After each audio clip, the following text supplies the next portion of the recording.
जय भारत बच्चा लोग। तो हम अपने एनएलएम एंड फ्रिक्शन के सेकंड सेशन के साथ आज स्टार्ट करेंगे और आज के लेक्चर में हम लोग अपने सारे के सारे क्वेश्चंस जो हैं वो फ्रिक्शन से रिलेटेड होंगे, है ना। Block on block problems, block single block on incline plane, static friction के कुछ स्पेशल केसेस, है ना।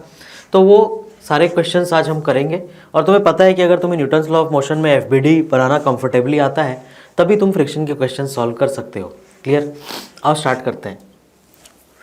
देखो है ना, a uniform rope of length L lies on a table, है ना। क्वेश्चन स्क्रीन पॉज करके सारे लोग पढ़ लो और खुद से इसे ट्राई कर लो। ये बहुत एक टिपिकल केस है जो मोस्टली क्लास में डिस्कस किया जाता है ना। तो हो सकता है तुमने ये क्वेश्चन पहले देखा हो, बट ये एक ऐसा केस है जिससे रिलेटेड क्वेश्चन एग्जाम में पहले कई बार आ चुका है in both NEET and JEE. Clear? तो इसके ऊपर एक चेन रखा हुआ है ना इस टेबल पे, जो कि कुछ पार्ट टेबल पे है और कुछ पार्ट जो है वो नीचे लटक रहा है। क्लियर? वो क्या कह रहा है कि जो पार्ट नीचे लटक रहा है दिस इज L1 और टोटल चेन का जो लेंथ है वो कितना है, जो टोटल चेन का लेंथ है वो L है ना। लेंथ L, ये L, तो ये क्या हो जाएगा, ये L माइनस L1 लेंथ हो जाएगा जो टेबल के ऊपर होगा। क्लियर? अब वो कह रहा है कि कितना पार्ट मैक्सिमम L1 हो सकता है ताकि ये चेन स्लिप होके नीचे ना जाए। मुझे बताओ, अगर ये चेन स्लिप नहीं हो रहा है, इसका मतलब अगर मैं चेन के इस पार्ट की बात करूं, लेट अस से मैं इस पॉइंट को A बोल रहा हूं और इस पॉइंट को B बोल रहा हूं, दैट मीन्स ये वाला जो पार्ट है वो मेरा कैसा है, इक्विलिब्रियम में है। अब तुम ध्यान से देखो, ये जो AB पार्ट है ना, अगर वो इक्विलिब्रियम में है दैट मीन्स जो फोर्स इसको नीचे खींचने की कोशिश कर रहा होगा और जो फोर्स इसको टेबल पे रोक रहा होगा वो दोनों का मैग्नीट्यूड ज़रूर क्या होगा, सेम होगा। क्लियर? तो मेरे को बताओ, ये जो B पार्ट है इस पे कौन सा फोर्स लग रहा होगा पॉइंट B पे? क्या ये जो बचा हुआ स्ट्रिंग है, सॉरी बचा हुआ चेन है L1 लेंथ का, क्या वो इस पर्टिकुलर पॉइंट पे टेंशन लगा रहा होगा? यस, है ना। ये जो B, मान लो मैं बोलूँ ये जो L1 लेंथ का स्ट्रिंग है BC, है ना, B से C पार्ट का जो स्ट्रिंग है वो इस पॉइंट B पे क्या लगा रहा होगा, टेंशन, जो कि उसको खींच करके नीचे गिराने की कोशिश कर रहा होगा। तो हम क्या करेंगे, हम AB पार्ट का फ्री बॉडी डायग्राम बनाएंगे, है ना। ये हमारा AB पार्ट ले लिया मैंने, मान लो। क्लियर? जिसमें ये वाला पॉइंट को मैं A कह रहा हूँ और ये वाले पॉइंट को B। तो पॉइंट B पे एक टेंशन लग रहा होगा जो किसके कारण लग रहा होगा, जो लग रहा होगा ड्यू टू BC। अब BC में कितना टेंशन है ना, अगर ये हमारा चेन है और इसमें इसके पास कुछ है ना, uniform rope of length L lies on a table. Clear? और मान लेते हैं इस चेन का जो मास है वो M है लेटेस्ट से, है ना।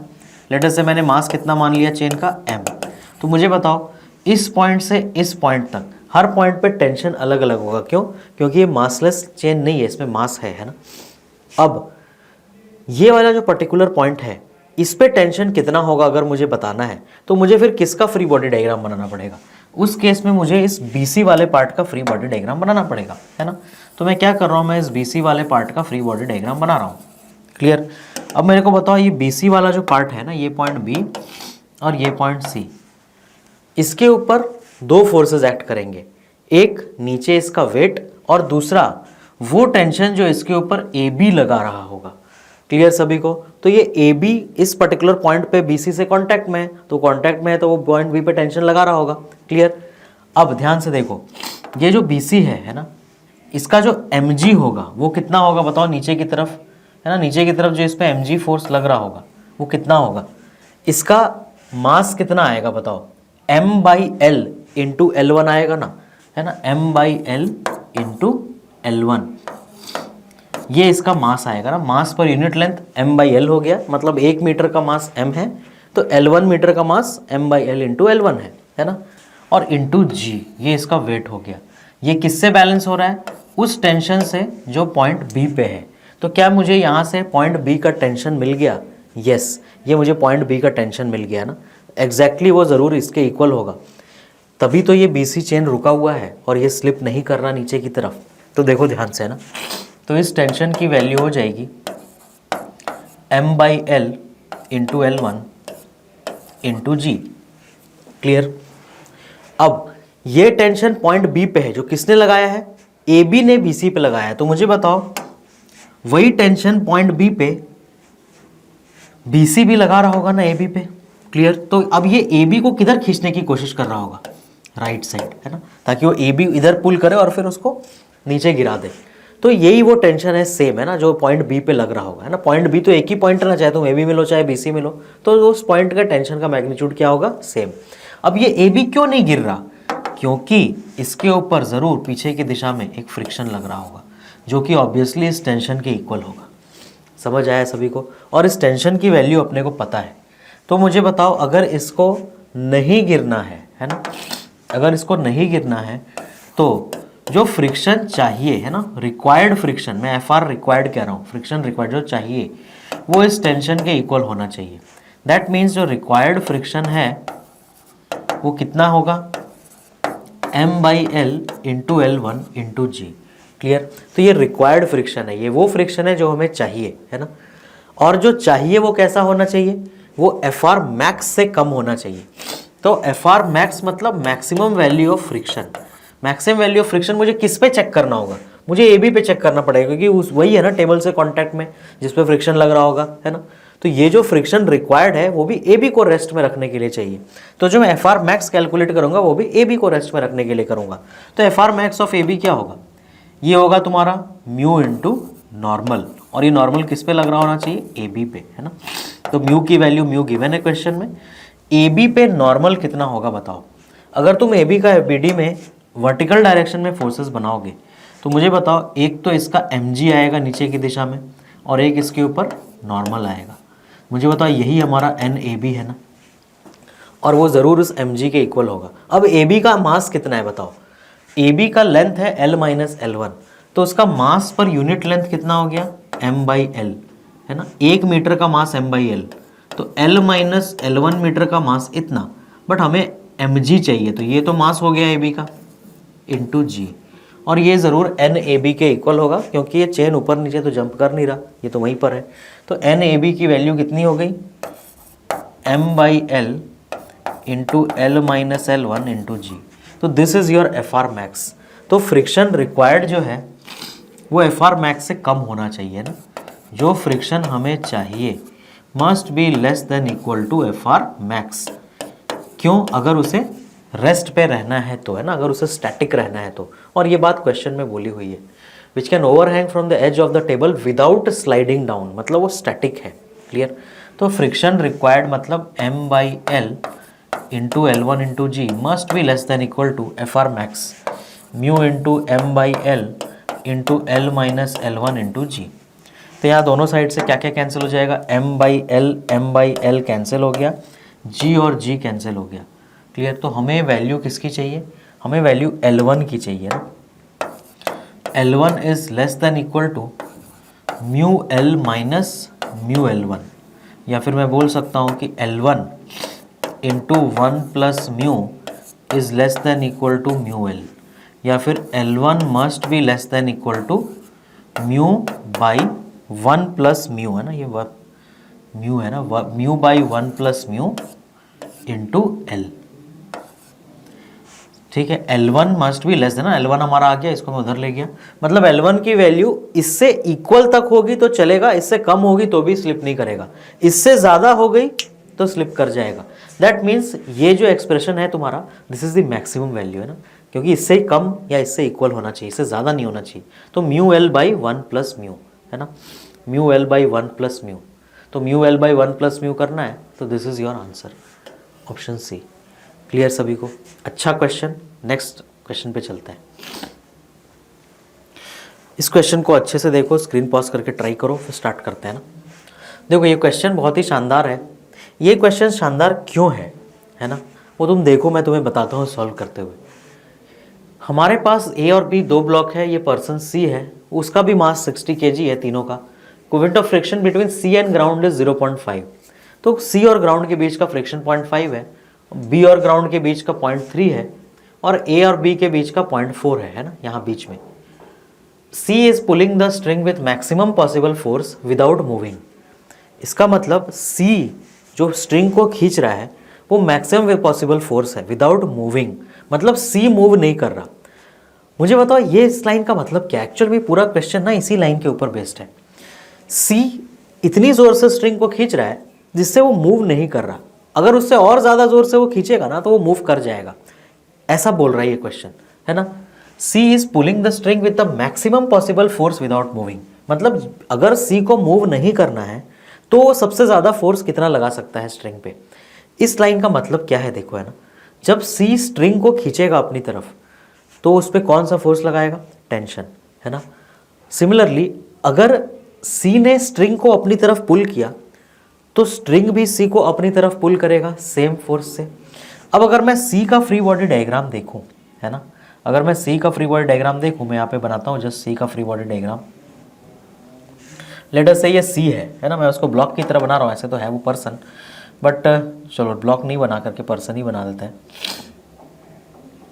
लेट अस से मैं सी का फ्री बॉडी डायग्राम बना रहा हूँ, ठीक है। अब अगर इसने स्ट्रिंग को खींचा तो स्ट्रिंग ने भी इसको खींचा होगा। अब मुझे बताओ अगर मैं इसका फ्री बॉडी डायग्राम देखूं तो इसके ऊपर एक इस तरफ फोर्स है ना, इसके ऊपर एक फोर्स है जो इस लेफ्ट साइड जा रहा है, तो ये तो आगे भाग जाना चाहिए, बट वो क्या बोला कि ये इक्विलिब्रियम में ये कहीं नहीं जा रहा ना, विदाउट मूविंग। दैट मीन्स इसको किसने रोक रखा होगा, इसको रोक रखा होगा फ्रिक्शन ने, है ना, जो इसके ऊपर लग रहा होगा पीछे की दिशा में। क्लियर।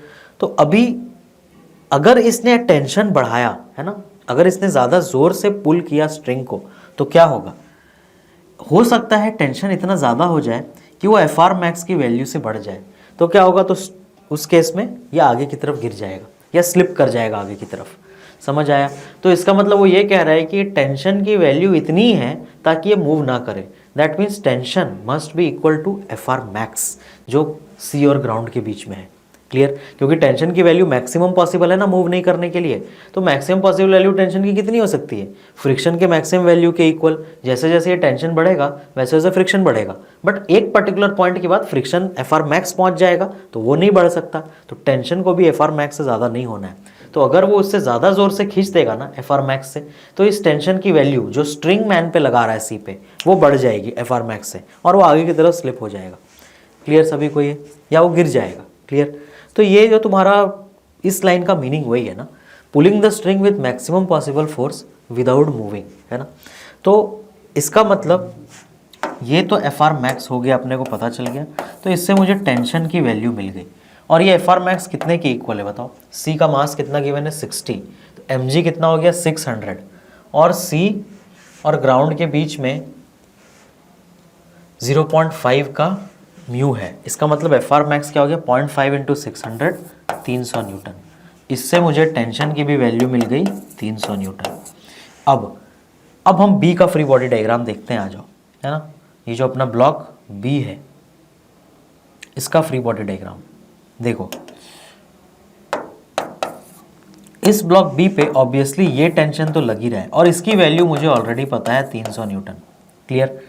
सिमिलरली ये नीचे ग्राउंड से कांटेक्ट में है, इसका मतलब इसके ऊपर यहाँ पे एक फ्रिक्शन भी लग सकता है ना, अगर ज़रूरत पड़ी तो। ज़रूरत पड़ेगी क्या, यस, क्योंकि 300 न्यूटन का टेंशन है तो ऑब्वियसली कोई अगर ये ब्लॉक बी मूव नहीं कर रहा है ना, दैट मीन्स पूरा सिस्टम मूव नहीं कर रहा। मुझे कैसे पता ब्लॉक बी मूव नहीं कर रहा, क्योंकि सी मूव नहीं कर रहा। अगर सी मूव नहीं कर रहा है इसका मतलब this point is at rest, और अगर ये पॉइंट रेस्ट पे है तो कंस्टेंट इक्वेशन से ये पॉइंट भी रेस्ट पे होगा ना, क्योंकि ये टोटल लेंथ को क्या होना है कांस्टेंट। दैट मीन्स ये पूरा का पूरा सिस्टम रेस्ट पर है। That means B is in equilibrium. तो बी को इक्विलिब्रियम में रखने के लिए ग्राउंड का फ्रिक्शन चाहिए होगा, वो हम बनाएंगे। और बी के कौन सा फोर्स बन सकता है, ये टेंशन है ना जो राइट साइड से है। मान लेता हूं मैं कि इस टेंशन की वैल्यू है टी डैश। क्लियर। अब मुझे बताओ इस टी डैश की जरूरत कब पड़ेगी, अगर फ्रिक्शन काफी नहीं होगा तब ना, है ना। मुझे बताओ सबसे पहले यहाँ पे क्या आएगा, जब इसने तो 300 से खींच दिया, यहाँ तो टेंशन 300 है ही। क्लियर। लेकिन ग्राउंड पे जो फ्रिक्शन है ना, हो सकता है ग्राउंड का फ्रिक्शन सफिशिएंट हो तो फिर टी डैश की जरूरत ही नहीं पड़ेगी ना। और ग्राउंड इस पे फ्रिक्शन किधर लगा रहा होगा, ग्राउंड इस पे फ्रिक्शन लगा रहा होगा इस तरफ, क्योंकि ये तो 300 है ही, इसको तुम चेंज नहीं कर सकते, क्योंकि मैन को रेस्ट में रहना है और मैन को रेस्ट में रहने के लिए 300 होना जरूरी है। अब अगर ये 300 है दैट मीन्स बी के ऊपर भी फोर्स इस तरफ 300 है ना, बी पे टेंशन इधर लगेगा। अब अगर बी को इधर पुल किया जा रहा है तो ग्राउंड इसको रोकने के लिए इधर फोर्स लगाएगा। अब इस टेंशन डैश की जरूरत तब पड़ेगी ना अगर ये फ्रिक्शन पूरा खर्च हो जाए, है ना, तभी तो इस टी डैश की जरूरत पड़ेगी। तो अब हम देखते हैं क्यों, क्योंकि T is equal to T dash plus friction होना है, सीधी सी बात है ना, T equal to T dash plus friction होना है। तो जब तक फ्रिक्शन पूरा खर्च नहीं हो जाएगा तब तक ये स्ट्रिंग पुल ही नहीं होगा ना इस साइड। जब तक ये पुलिंग नहीं होगी, है ना, पुलिंग कब होगी, जब ये फ्रिक्शन एफआर मैक्स से बाहर जाने लगेगा। तो क्या होने लगेगा, फिर ये 300 वाला जो फोर्स है वो इसको इधर खींचेगा, तब ये वाला स्ट्रिंग खींचेगा और ये टेंशन आएगा। समझ आया? तो friction always comes before tension, क्योंकि टेंशन एक पुलिंग फोर्स है। जब तक पुलिंग होगी नहीं तब तक टेंशन नहीं आएगा। तो ऐसा हो सकता है ना कि ये जो फ्रिक्शन है वो इस 300 से बैलेंस हो जाए, तो फिर यहाँ पे पुलिंग होगी नहीं। इसने 300 का फोर्स लगाया, यहाँ पे फ्रिक्शन 300 हो गया, तो इस टी डैश की वैल्यू फिर 0 हो जाएगी ना, क्योंकि बी तो रेस्ट पर है। क्लियर? तो always remember friction comes before tension, है ना। अगर किसी दूसरी एक दिशा में फ्रिक्शन टेंशन दोनों है, तो जब तक पूरा फ्रिक्शन खर्च नहीं हो जाता तब तक उस दिशा में टेंशन नहीं आएगा, क्योंकि टेंशन तभी आएगा जब पुलिंग होगी। और पुलिंग कब होगा, जब ये इधर जाने लगेगा तब होगा ना, जब बी ब्लॉक इस साइड जाने लगेगा। क्लियर? बट ये फ्रिक्शन तो रोक सकता है ना उसे, तो देखते हैं कि वो रोक पा रहा है कि नहीं, या फिर वो जाना शुरू हो गया है। तो मुझे बताओ, उसके लिए मुझे एफ आर मैक्स की वैल्यू चाहिए बी पे, है ना। मुझे एफ आर मैक्स चाहिए फॉर ब्लॉक बी। मुझे बताओ म्यू की वैल्यू कितनी है बी और ग्राउंड के बीच में, 0.4 नहीं 0.3। और नॉर्मल रिएक्शन कितना है बी और ग्राउंड के बीच में, नॉर्मल रिएक्शन की वैल्यू है ए का नॉर्मल, ए का मास प्लस बी का मास, टोटल मिला के 60 + 60 120, और 120 तुम्हारा मास हो गया तो 1200, है ना। तो एफ आर मैक्स हो गया म्यू इंटू 1200, जिसकी वैल्यू आई 360 न्यूटन। तो मुझे बताओ इसके बैंक में कितने पैसे हैं, 360 न्यूटन, बट ज़रूरत कितने की है, 300 की। तो ये 300 न्यूटन लग जाएगा और बस ये रुक जाएगा, कोई पुलिंग नहीं आएगी इस वाले स्ट्रिंग में, है ना। इस वाले स्ट्रिंग में कोई पुलिंग नहीं होगी, ये वाले स्ट्रिंग में no pulling in this string.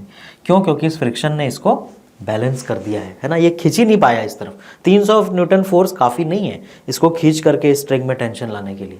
कब इस स्ट्रिंग में टेंशन आता, जब इस टेंशन की वैल्यू ना उस 360 से ज़्यादा हो जाती, तब ये वाले स्ट्रिंग में टेंशन आता। समझ आ गया सभी को? अभी तो ये काफ़ी है फ्रिक्शन ही रोकने के लिए। दैट मीन्स ये टी डैश की वैल्यू कितनी हो जाएगी, 0। तो tension in the string connected to है, अगर यहाँ पे टेंशन 0 है तो ये सेम स्ट्रिंग है ना, तो this tension will also be 0। तो तुम देखो कैलकुलेशन कितना छोटा सा है, बट तुम्हारे ये बेसिक कॉन्सेप्ट क्लियर होने चाहिए, है ना। तो इसलिए ये क्वेश्चन ना एक तरह से मेरे एडवाइस में ये रैंक डिसाइडिंग क्वेश्चन है। क्यों रैंक डिसाइडिंग क्वेश्चन है? क्योंकि डायग्राम टफ देख के हो सकता है कुछ स्टूडेंट्स इस क्वेश्चन को स्किप कर दें, बट एक्चुअल में कैलकुलेशन कुछ भी नहीं है यहाँ पे, है ना। चलो आ जाओ। A block of mass 4 kg is pressed against the wall by a force of 80 Newton as shown in figure. The value of friction force is, कितना फ्रिक्शन है ना, ये स्टैटिक फ्रिक्शन का एक जस्ट बेसिक कॉन्सेप्ट वाला question है। आओ देखते हैं इसको। इस 80 न्यूटन के दो कंपोनेंट आएंगे, है ना, एक 80 cos 37 और एक 80 sin 37।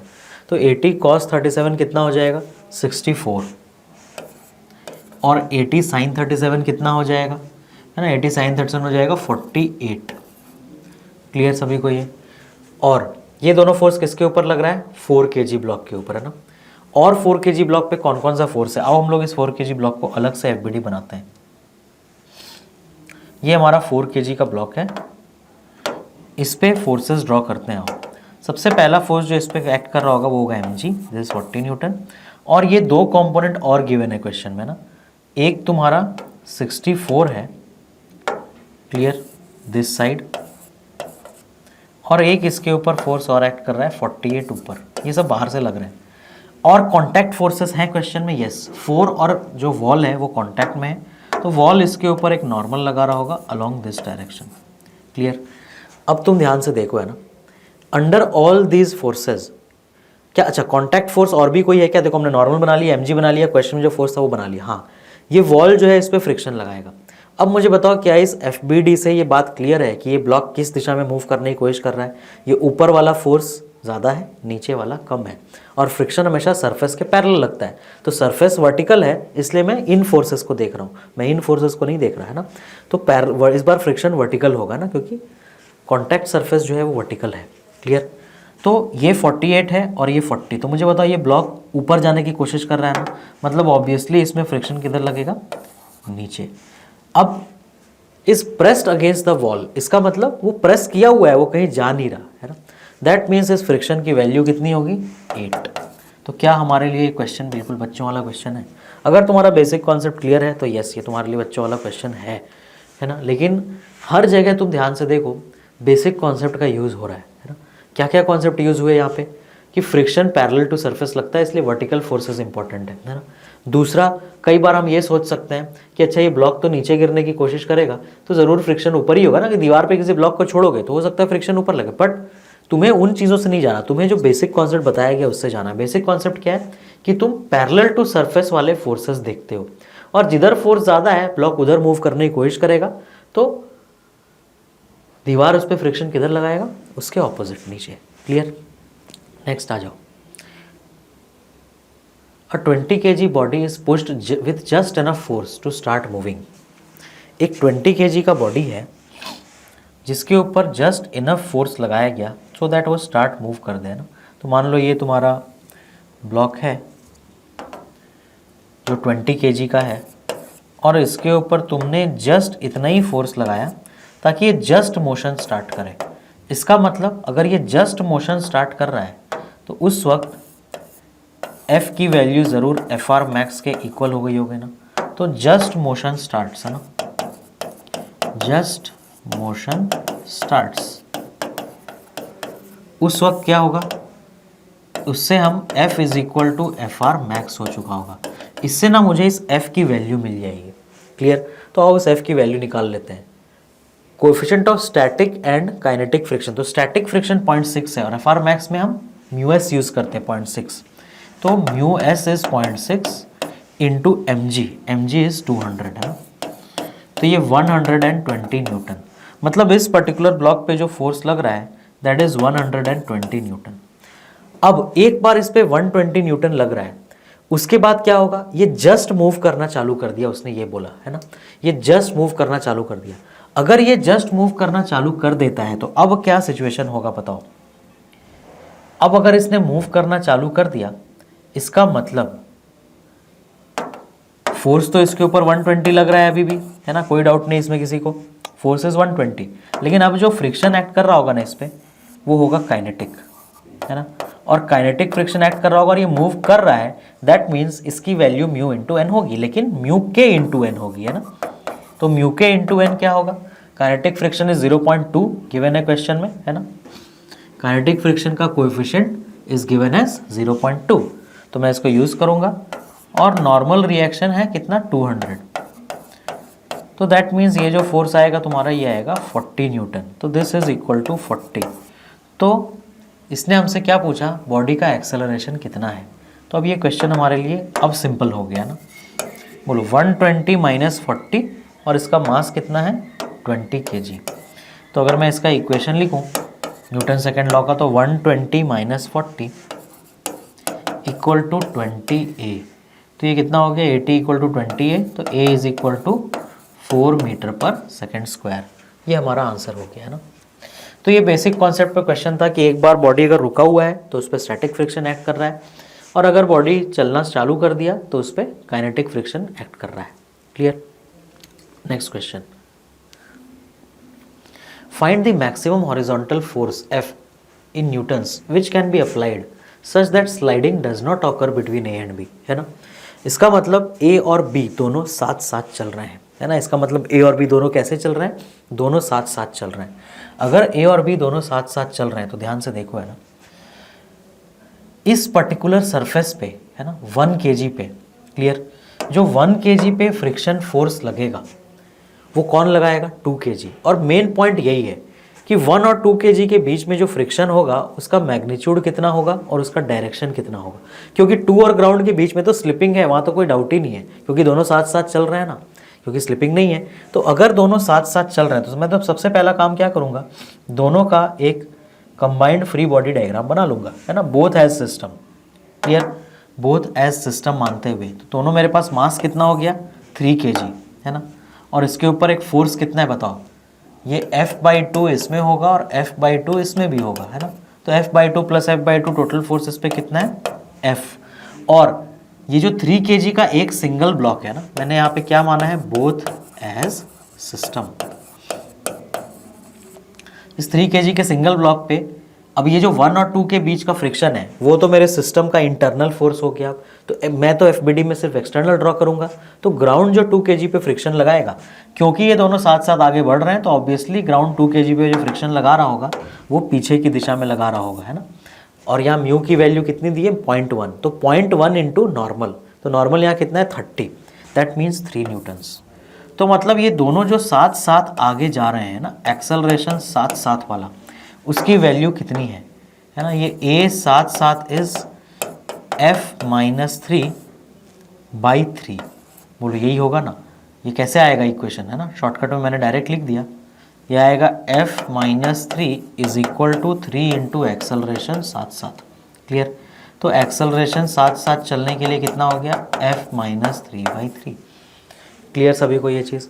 अब ध्यान से देखो, अब अगर मैं 1 kg का फ्री बॉडी डायग्राम बनाऊं, है ना, let us draw free body diagram of 1 kg। यहाँ पे मैं सिर्फ 1 kg का एफबीडी बना रहा हूँ। तो 1 kg के ऊपर कौन सा फोर्स है, 1 kg के ऊपर फोर्स है एक F/2। क्लियर। तो अगर 1 kg के ऊपर ये फोर्स F/2 है, जिसके कारण अगर इन दोनों को साथ साथ चलना है तो एक्सेलरेशन कितना होना चाहिए F-3/3, है ना। एक्सेलरेशन कितना है F-3/3 टूवर्ड्स राइट। क्लियर। मैं मान के चल रहा हूँ साथ साथ चल रहा है, अपने मन से माना मैंने नहीं, ऐसा क्वेश्चन में लिखा हुआ है, sliding does not occur between A and B.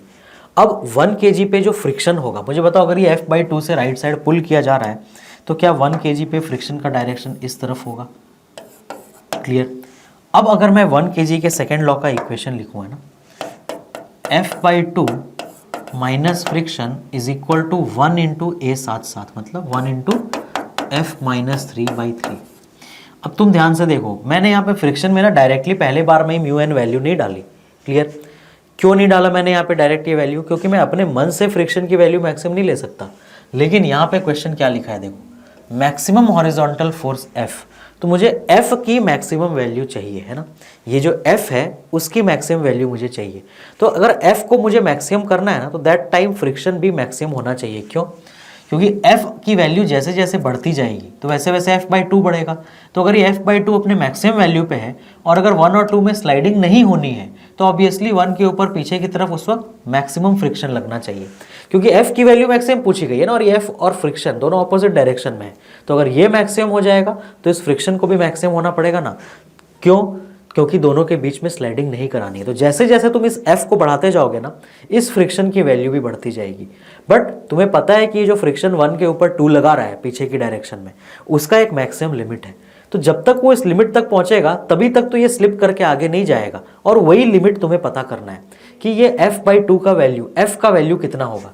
तो ये जो F/2 है, क्लियर, क्या ये Fr max के इक्वल होना चाहिए? नहीं, क्योंकि अब ये सिस्टम एक्सेलरेट कर रहा है ना, ये दोनों एक साथ आगे जा रहे हैं, ये एक्सेलरेशन है। तो ये F/2 इतना मैक्सिमम ही जा सकता है जब तक कि तुम फ्रिक्शन को ही एक्सीड ना कर जाओ पूरा। समझ आ गया? तब तक तुम फ्रिक्शन को ही आगे एक्सीड ना कर जाओ। तो अगर दोनों में स्लिपिंग नहीं होनी है, दैट मीन्स ये जो फ्रिक्शन है उसकी वैल्यू भी मैक्सिमम होनी पड़ेगी। क्यों? क्योंकि F/2 भी तुम मैक्सिमम निकाल रहे हो, है ना। अगर F का हम मैक्सिमम वैल्यू निकाल रहे हैं, मतलब 1 kg ब्लॉक को जो स्लिप कराने की कोशिश कर रहा है फोर्स F पैरेलल, है ना, जो पैरेलल टू सरफेस लग रहा है ना, F/2, वो बढ़ता जाएगा। अगर वो बढ़ता जाएगा तो इस फ्रिक्शन को भी तो बढ़ना पड़ेगा ना, तभी तो फिर ये स्लिपिंग नहीं होगी। तो तभी यहाँ पे हम क्या बता सकते हैं कि ज़रूर इस वक्त फ्रिक्शन की वैल्यू क्या होगी, मैक्सिमम। विदाउट लॉजिक कभी भी फ्रिक्शन अपने मन से म्यू इंटू एन नहीं लिखना है। क्लियर सभी को ये चीज़? और इसका बहुत ही अच्छा एग्जाम्पल ये वाला क्वेश्चन था जो हमने किया, है ना। तुम देखो, इसको इक्विलिब्रियम में रखने के लिए मैंने कहीं भी म्यू और एन का यूज़ किया क्या? यूज़ ही नहीं हुआ म्यू इंटू एन, है ना। यहाँ Fr max की वैल्यू कितनी होती बताओ? नॉर्मल 64 होता और म्यू एस इंटू 0.2, है ना। तो 64 इंटू 0.2 कितना हो जाता? 64 इंटू 0.2 हो जाता 12.8, है ना। तो 12.8 Fr max होता, बट ज़रूरत तो 8 न्यूटन की है ना, तो 12.8 क्यों लगेगा? उसको मैंने यूज़ ही नहीं किया उस म्यू एस को। क्लियर? बट इस पॉइंट पे, इस क्वेश्चन में तुम अपने माइंड में एक बार ज़रूर ये सोचना कि जो Fr max है ना, वो कितना हो रहा है? 0.2 इंटू 64, है ना, जो ये नॉर्मल तुम्हारी वैल्यू आ रही है 64। तो 12.8 जो है, मतलब Fr max बैंक में इतने पैसे थे और ज़रूरत सिर्फ 8 की पड़ी। तो वो चीज़ एक बार तुम्हें चेक करना है, क्योंकि अगर Fr max 8 से कम आ जाता तो फिर ये ब्लॉक गिरना चालू हो जाता। समझ आया? बट अभी वो नहीं गिर रहा, क्यों? क्योंकि फ्रिक्शन सफिशिएंट है उसे रोकने के लिए। तो अपने मन से कभी, मेन पॉइंट क्या है कि अपने मन से friction mu into N direct नहीं लिखना है। समझ आया? तो आओ हम फ्रिक्शन की वैल्यू अब डालते हैं। हमने इसको डिसाइड कर लिया, तो बताओ 10 इंटू 0.5 कितना आएगा? 5। तो दैट मीन्स इस फ्रिक्शन की वैल्यू है 5। तो F/2 minus 5 equal to F/3 minus 1। तो यहाँ से हमें अपने F का वैल्यू मिल जाएगा, है ना। वैल्यू हमें क्या मिलेगा? F/2 minus F/3 equal to minus 1 plus 5 4। That means F/6 is equal to 4। तो F का वैल्यू हो गया 24। क्लियर? तो this is your 24 Newton is your answer for this particular question, है ना। एक इंटीजर वाले क्वेश्चन का अच्छा एग्जाम्पल है 24 न्यूटन। समझ आई बात सभी को? तो लॉजिक है ना कि क्यों हम फ्रिक्शन की वैल्यू मैक्सिमम लिख सकते हैं और कब लिख सकते हैं ना, हमेशा अपने मन से नहीं लिखा। अगर स्लिपिंग हो रही तब तो लिख ही सकते हैं, बट अगर स्लिपिंग नहीं हो रही है और उसने तुम्हें एफ का मैक्सिमम वैल्यू पूछा, इसलिए तुमने फ्रिक्शन का मैक्सिमम डाला। नहीं तो स्लिपिंग जब नहीं होती है ना, तो फ्रिक्शन अपने मैक्सिमम वैल्यू पे हो ऐसा कोई ज़रूरी नहीं है। क्लियर सभी को? वो स्टैटिक फ्रिक्शन है जो कि 0 से एफ आर मैक्स के बीच में कुछ भी हो सकता है। क्लियर? नेक्स्ट पढ़ लो इस क्वेश्चन को, एक बेसिक क्वेश्चन है तुम्हारा। देखो है ना, इसने क्या बोला, ए बी सी है हमारे पास 2 kg, बी का मास 20 kg है। Kinetic friction between B and the surface is 0.1, है ना। यहाँ पे जो म्यू है वो 0.1 है। And B is accelerating towards right with a 2 metre per second square, है ना। मोस्ट इंपॉर्टेंट डेटा, इसका acceleration right side 2 metre per second square. तो मुझे बताओ, इसका नीचे की तरफ 2 होगा और इसका ऊपर की तरफ 2 होगा ना। Clear? Then the mass of the block C, तुम्हें सी का मास बताना है। तो अभी तुम ध्यान से देखो मैं इस क्वेश्चन को कैसे करूंगा। यहाँ पे इस पूरे क्वेश्चन में सिर्फ फिक्स्ड पुलीज हैं और सबका एक्सेलरेशन सेम है। तो ऐसे क्वेश्चन में जो तुम्हारा सेम एक्सेलरेशन आता है ना, मतलब कॉमन एक्सेलरेशन है। एक्सेलरेशन कॉमन मतलब एक्सेलरेशन का मैग्नीट्यूड कॉमन, याद रखना। डायरेक्शन देखो, ये ऊपर जा रहा है, ये राइट जा रहा है, ये नीचे, डायरेक्शन अलग अलग है बट मैग्नीट्यूड अगर सेम है तो हम ये डायरेक्ट फॉर्मूला यूज कर सकते हैं। क्या? Net pulling force by net mass या total pulling force by total mass. Pulling force क्या होता है? वो सारे फोर्सेस जो स्ट्रिंग की दिशा में एक्ट कर रहे हैं पैरेलल टू स्ट्रिंग। तो आओ उनको ड्रॉ करते हैं। मुझे बताओ, इस पे जो mg एक्ट होगा वो नीचे की तरफ, इसका मास कितना है? 2 kg, मतलब ये 20।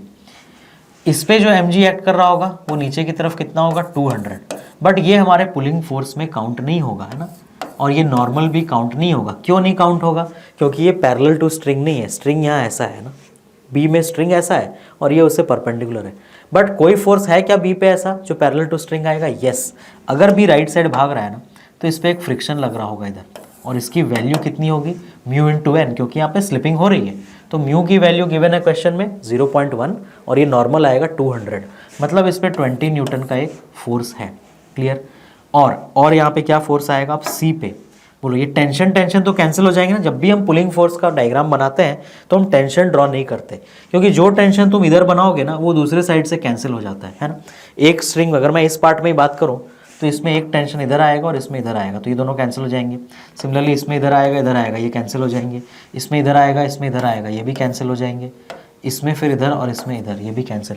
तो हम टेंशन को नहीं लेते हैं जब भी नेट पुलिंग फोर्स लिखते हैं, बाकी सारे फोर्सेस को लेते हैं। क्लियर? तो ये 20 देखो इस स्ट्रिंग से ये पैरेलल है, ये फ्रिक्शन वो भी यहाँ वाले स्ट्रिंग से पैरेलल है। और अब यहाँ सी पे आएंगे तो कौन सा फोर्स लेना पड़ेगा? अब इसका mg लेना पड़ेगा। कितना आएगा इसका mg? नहीं पता, है ना। m इंटू जी, तो g की वैल्यू मैं 10 ले रहा हूँ, तो उससे मैं m की वैल्यू निकाल लूँगा। क्लियर? तो m अपने को निकालना है। अब मुझे बताओ, नेट पुलिंग फोर्स कैसे लिखते हैं? जिस दिशा में एक्सेलरेशन हो रहा है ना, वो वाले तुम्हारे जो फोर्सेस हैं वो ऑब्वियसली बड़े होंगे, वो सक्सेसफुल हो गए, है ना। तो देखो ये जो 10 इंटू एम है वो क्या चाह रहा है कि ये सिस्टम राइट साइड मूव करे, मतलब ये पूरा ए ऊपर जाए, बी राइट जाए और सी नीचे आए, और वैसा ही हो भी रहा है। और ये 10 इंटू एम चाह भी वैसा ही रहा है। लेकिन ये जो फ्रिक्शन 20 है और ये जो mg है, ये दोनों उल्टा चाह रहे हैं। ये चाह रहे हैं कि बी इधर आए और ए नीचे जाए। तो ये दोनों जो फोर्स हैं इनका जो सम होगा वो इस 10 इंटू एम को अपोज कर रहा है ना। तो जो तुम्हारा नेट पुलिंग फोर्स आएगा वो आएगा 10m, जो चाहता है कि सिस्टम ऐसा इधर राइट साइड नीचे को गिरे, माइनस ये दोनों क्या चाहते हैं? 20 और 20, ये दोनों चाहते हैं कि ये सिस्टम लेफ्ट साइड गिरे, तो दोनों अपोज कर रहे हैं एक दूसरे को, इसीलिए है ना, ये 20+20 चाहता है कि सिस्टम लेफ्ट साइड गिरे, और सॉरी अगर तुम अब इस तरफ से देखोगे तो ये क्या चाह रहा है, ये 10 चाहता है सिस्टम राइट साइड गिरे, और ये 20+20 क्या चाहता है कि सिस्टम लेफ्ट साइड गिरे, है ना। तो इसीलिए दोनों के बीच में मैंने क्या डाला, माइनस साइन, क्योंकि अपोज कर रहे हैं। डिवाइडेड बाई टोटल मास, बताओ टोटल मास कितना है, ए का मास कितना है 2, बी का 20, तो 2 + 20 + m। इन सब के कारण जो कॉमन एक्सेलरेशन है वो 2 के इक्वल है। क्या तुम ये इक्वेशन सॉल्व करके m की वैल्यू निकाल सकते हो, वही तुम्हारा आंसर होगा, mass of this block. Clear सभी को ये चीज़, तो चलो सॉल्व कर लेते हैं इसे। 22 + m है ना, 22 + m जब 2 से मल्टीप्लाई होगा तो ये होगा 44 + 2m = 10m - 40। तो अगर हम इसको इधर ले आए तो ये हो जाएगा 84 = 8m। तो m की वैल्यू आएगी 84/8 मतलब 10.5 kg। This is your answer. Clear सभी को ये चीज़। तो ये एक अच्छा क्वेश्चन जिसमें अगर तुम अलग अलग FBD बनाते सबका और अलग अलग इक्वेशन लिखते तो तुम्हें टाइम लग जाता, बट अगर तुम्हें ये ट्रिक पता है तो ये क्वेश्चन तुम ऐसे माइंड में सॉल्व कर सकते हो एक्चुअली, है ना। ये कौन किसको अपोज कर रहा है और फिर तुम्हें एक इक्वेशन लिख करके इसे लेकिन m की वैल्यू सॉल्व करनी पड़ती। समझ आया। तो ये एक बहुत शॉर्टकट तरीका है इस टाइप के क्वेश्चन को सॉल्व करने का। नेक्स्ट क्वेश्चन चलो, ये एक बिल्कुल स्टैंडर्ड क्वेश्चन है ना। इस टाइप का, किस टाइप का क्वेश्चन, ये क्या कह रहा है कि एक हेमिस्फेरिकल डिच है, डिच मतलब गड्ढे जैसा है ना, ग्राउंड में गड्ढा है जो बिल्कुल हेमिस्फीयर के शेप का है ना। क्लियर, बिल्कुल आधा स्फीयर है ये, मान लो इसका सेंटर मैंने इधर डॉट दिया और इसका जो रेडियस है वो 1 मीटर है। Clear, an insect crawls up the ditch but start slipping after it is at a height of h metre from the bottom. तो ये बॉटम है तुम्हारा, इससे 1 मीटर की हाइट पे मेरा इंसेक्ट पहुंच गया। ठीक है, मान लेते हैं हमारा जो इंसेक्ट है वो इस पर्टिकुलर पॉइंट पे पहुंच गया। क्लियर, सच दैट, है ना, बॉटम से उसका हाइट कितना हो गया, सबसे पहले तो हम बॉटम वाली लाइन बना लेते हैं, ये बॉटम है बिल्कुल डिच का, है ना। इससे वो 1 मीटर ऊपर गया है। क्लियर, बॉटम वाले हाइट से वो कितना ऊपर गया है, 1 metre. That means this is 1 metre, है ना, दिस इज 1 मीटर। और इस पॉइंट पे आके इसकी स्लिपिंग चालू हो गई इंसेक्ट की, है ना। तो अब तुम ध्यान से देखो, अगर इस पर्टिकुलर पॉइंट पे स्लिपिंग चालू हुई है ना, अगर मैं इसके सेंटर से एक लाइन ड्रॉ करूं, है ना, सेंटर से एक लाइन ड्रॉ करूं यहाँ, और ये हमारा इंसेक्ट है ना, लेट अस से दिस इज आवर सेंटर। ठीक है, और ये रेडियस टोटल हमारा कितना है, रेडियस इज 1 मीटर। अब अगर मैं इधर इसको ज्वाइन करूं, ये एंगल थीटा, तो मुझे बताओ अगर ये रेडियस 1 मीटर है और ditch 1 metre, height h from the bottom, oh sorry, ये हाइट h 1 मीटर नहीं दिया, ये h दिया हुआ है ना, दिस इज h ओनली, ये इसने h ही दिया ना, ये 1 मीटर नहीं है, रेडियस 1 मीटर है, इसको उसने h बताया है। क्लियर, ये वाली हाइट को उसने h बताया है और अपने को h ही फाइंड करना है ना। तो ये रेडियस 1 मीटर है, ये हाइट h आ गया। तो तुम देखो ध्यान से, ये लेंथ तो 1 मीटर होगा, है ना, कोई डाउट नहीं इसमें, लेकिन ये लेंथ अब कितना बचेगा, है ना। ये वाला टोटल अगर 1 था और वो h है, तो यहाँ से लेके यहाँ तक ये होगा 1 - h। क्लियर, अब अगर ये इस पॉइंट पे स्लिपिंग चालू कर रहा है ना, तो तुम ध्यान से देखो, मुझे क्या करने की ज़रूरत है, मुझे इस पर्टिकुलर पॉइंट पे इस इंसेक्ट का फ्री बॉडी डायग्राम बनाना चाहिए, और मैं देखता हूँ ये स्लिप कर क्यों रहा है। क्लियर, तो इसके ऊपर कौन कौन से फोर्स होंगे, एक तो इसका mg होगा नीचे, और ऑब्वियसली mg का एक कंपोनेंट होगा जो इसको नीचे स्लिप कराने की कोशिश कर रहा होगा, है ना। mg का एक कंपोनेंट होगा जो इसे नीचे स्लिप कराने की कोशिश कर रहा होगा, और mg का एक कंपोनेंट इधर भी होगा जिसने कि इस नॉर्मल को बैलेंस किया हुआ होगा, है ना। ये जो सरफेस है डिच का, उसने यहाँ पे इस पर नॉर्मल लगा रखा होगा। क्लियर, अब ये एंगल अगर थीटा है तो अपने को क्लियरली समझ आ रहा है ये भी थीटा है, मतलब इधर वाला कंपोनेंट कितना हो गया, mg cos थीटा, और ये वाला कंपोनेंट कितना हो गया, mg sin थीटा। अब मुझे बताओ अगर ये स्लिप करेगा तो इसे कौन स्लिप कराएगा, है ना, सरफेस हमारा कर्व है, तो अब ये जो f पैरेलल है जो इसे स्लिप कराने की कोशिश कर रहा है वो mg sin थीटा है। दैट मीन्स इसे रोक किसने रखा होगा अब तक, फ्रिक्शन ने। दैट मीन्स जो फ्रिक्शन लग रहा है तुम्हारा वो लग रहा है इस दिशा में, है ना, एग्जैक्टली ऑपोजिट। अब जैसे जैसे ये ऊपर जा रहा है, तुम ध्यान से देखो, ये थीटा बढ़ता जा रहा है, जब थीटा बढ़ेगा तो ये एम जी साइन थीटा भी बढ़ेगा जो उसे गिराने की कोशिश कर रहा है। तो जो उसे रोकने की कोशिश कर रहा है फिर फ्रिक्शन, उसकी भी मैग्नीट्यूड बढ़ता जाएगा।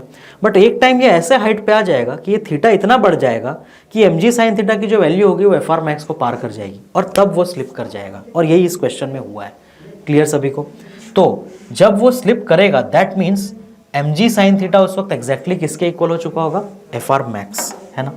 तो एम जी साइन थीटा की जो वैल्यू है ना, उस वक्त एफ आर मैक्स के इक्वल हो चुकी होगी। तो और अपने को वैल्यू निकालनी किसकी है इस क्वेश्चन में? अपने को वैल्यू निकालनी है एच की, है ना। क्वेश्चन हमारा ये है कि तुम्हें वैल्यू कैलकुलेट करना है एच का, और उसने म्यू का वैल्यू कितना गिवन है दिया है तुम्हें? उसने म्यू का वैल्यू तुम्हें गिवन दिया है 0.75। तो तुम ध्यान से देखो, अगर हम इस इंसेक्ट के लिए इक्वेशन बनाएंगे तो एक इक्वेशन तो बनेगा normal is equal to M G cos theta, और दूसरा इक्वेशन बनेगा F R max is equal to M G sine theta. Clear? मान लो ये मैं इक्वेशन 1 कह रहा हूँ, इसे 2 कह रहा हूँ, क्योंकि मैं 1/2 करूँगा तो मुझे tan थीटा मिलेगा, है ना, और उससे काम करना अपने को आसान होगा। अब तुम ध्यान से देखो, यहाँ पे जो वैल्यू है ना एफ आर मैक्स की, वो उसने क्वेश्चन में म्यू की वैल्यू दी है। तो ये कितना हो जाएगा? 0.75, है ना। tan थीटा की अपने को ज़रूरत भी नहीं पड़ेगी शायद। यहाँ एफ आर मैक्स होगा म्यू 0.75 इंटू नॉर्मल, मतलब M G cos theta must be equal to at that instant क्या हो जाएगा? M G sine theta. Clear सभी को? तो यहाँ से एम जी और एम जी कैंसिल हो जाएंगे और तुम देखो tan थीटा की वैल्यू 0.75 आ गई। क्या है यहाँ से? tan थीटा की वैल्यू 0.75 आ गई। दैट मीन्स जो तुम्हारा ये 3/4 हो गया ना, दैट मीन्स जो तुम्हारा थीटा है वो 37 डिग्रीज है। क्लियर? अब मुझे h निकालना है। तो तुम ध्यान से देखो, अगर मैं इस राइट एंगल ट्राइंगल को देखूं तो बेस बाई हाइपोटेन्यूज, है ना, कॉस थीटा क्या है? बेस है 1 - h, हाइपोटेन्यूज है 1, और कॉस 37 की वैल्यू अपने को पता है ना 4/5। तो इससे तुम्हें क्या मिला? 4/5 इज इक्वल टू 1 - h, या फिर h इज इक्वल टू 1 - 4/5 मतलब 1/5 मीटर्स, या फिर 0.2 मीटर्स। ये है तुम्हारा आंसर। क्लियर सभी को ये चीज़? तो ये एक बहुत ही टिपिकल क्वेश्चन है और इस टाइप का क्वेश्चन जेई में एक से ज़्यादा बार पूछ चुका है। क्लियर सभी को ये? जिसमें कि इंसेक्ट ऊपर चढ़ता रहता है और वो बोलता है कि जस्ट स्लिप करेगा तो कुछ डेटा तुम्हें कभी थीटा निकालने बोलता है, कभी एच निकालने बोलता है। ठीक है, तो ये इसका कैलकुलेशन है पूरा। ठीक है, let's go to next question.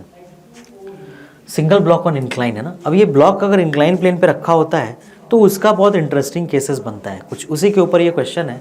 देखो तुम लोग स्क्रीन ट्राई करो और फिर देखना मैं क्या सॉल्व करता हूँ। वो क्या कह रहा है?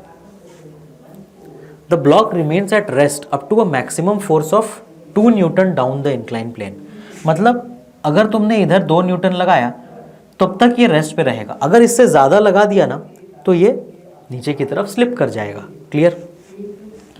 तो the maximum external force up the incline plane that does not move the block is 10 newton. अच्छा, किसी मतलब 2 न्यूटन अगर तुम नीचे लगा रहे हो तो वो नीचे स्लिप नहीं करेगा।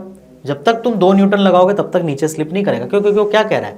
Maximum force of 2 newton down the incline, ताकि नीचे स्लिप ना करे। और अगर उसे ऊपर स्लिप नहीं करना है तो ऊपर की तरफ तुम सबसे ज़्यादा फोर्स कितना लगा सकते हो? 10 न्यूटन लगा सकते हो। क्लियर? तो तुम ध्यान से देखो, एक्चुअल में ये 2 अलग अलग केसेस हैं, है ना।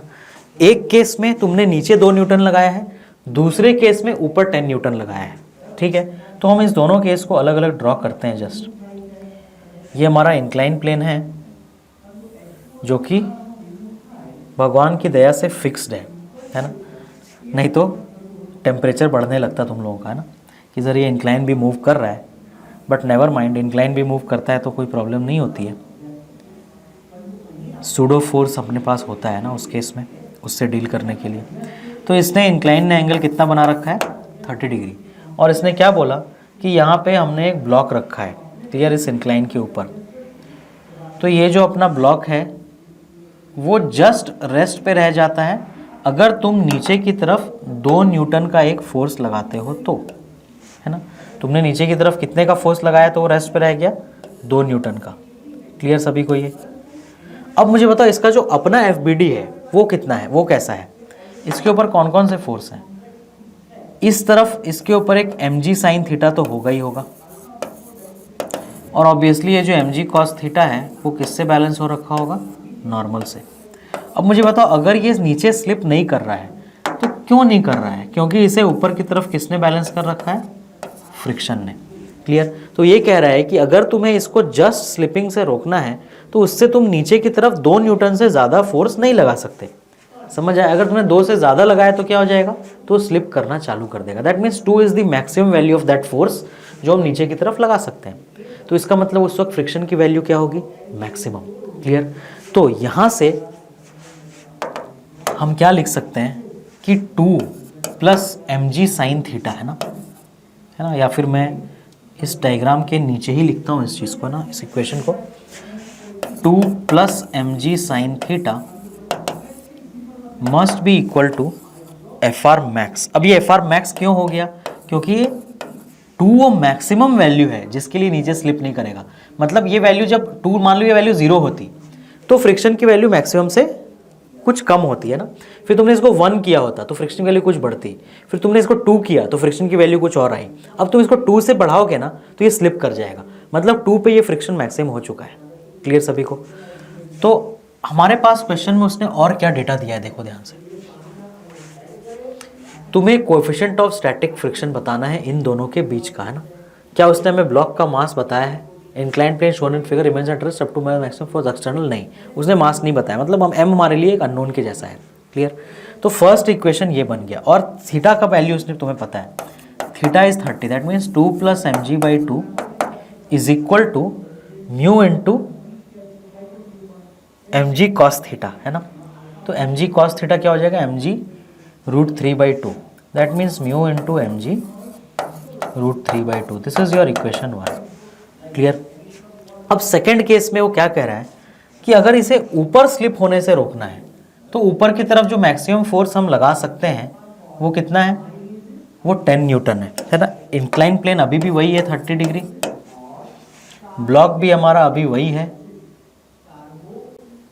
ना, ये सेम ब्लॉक हमारा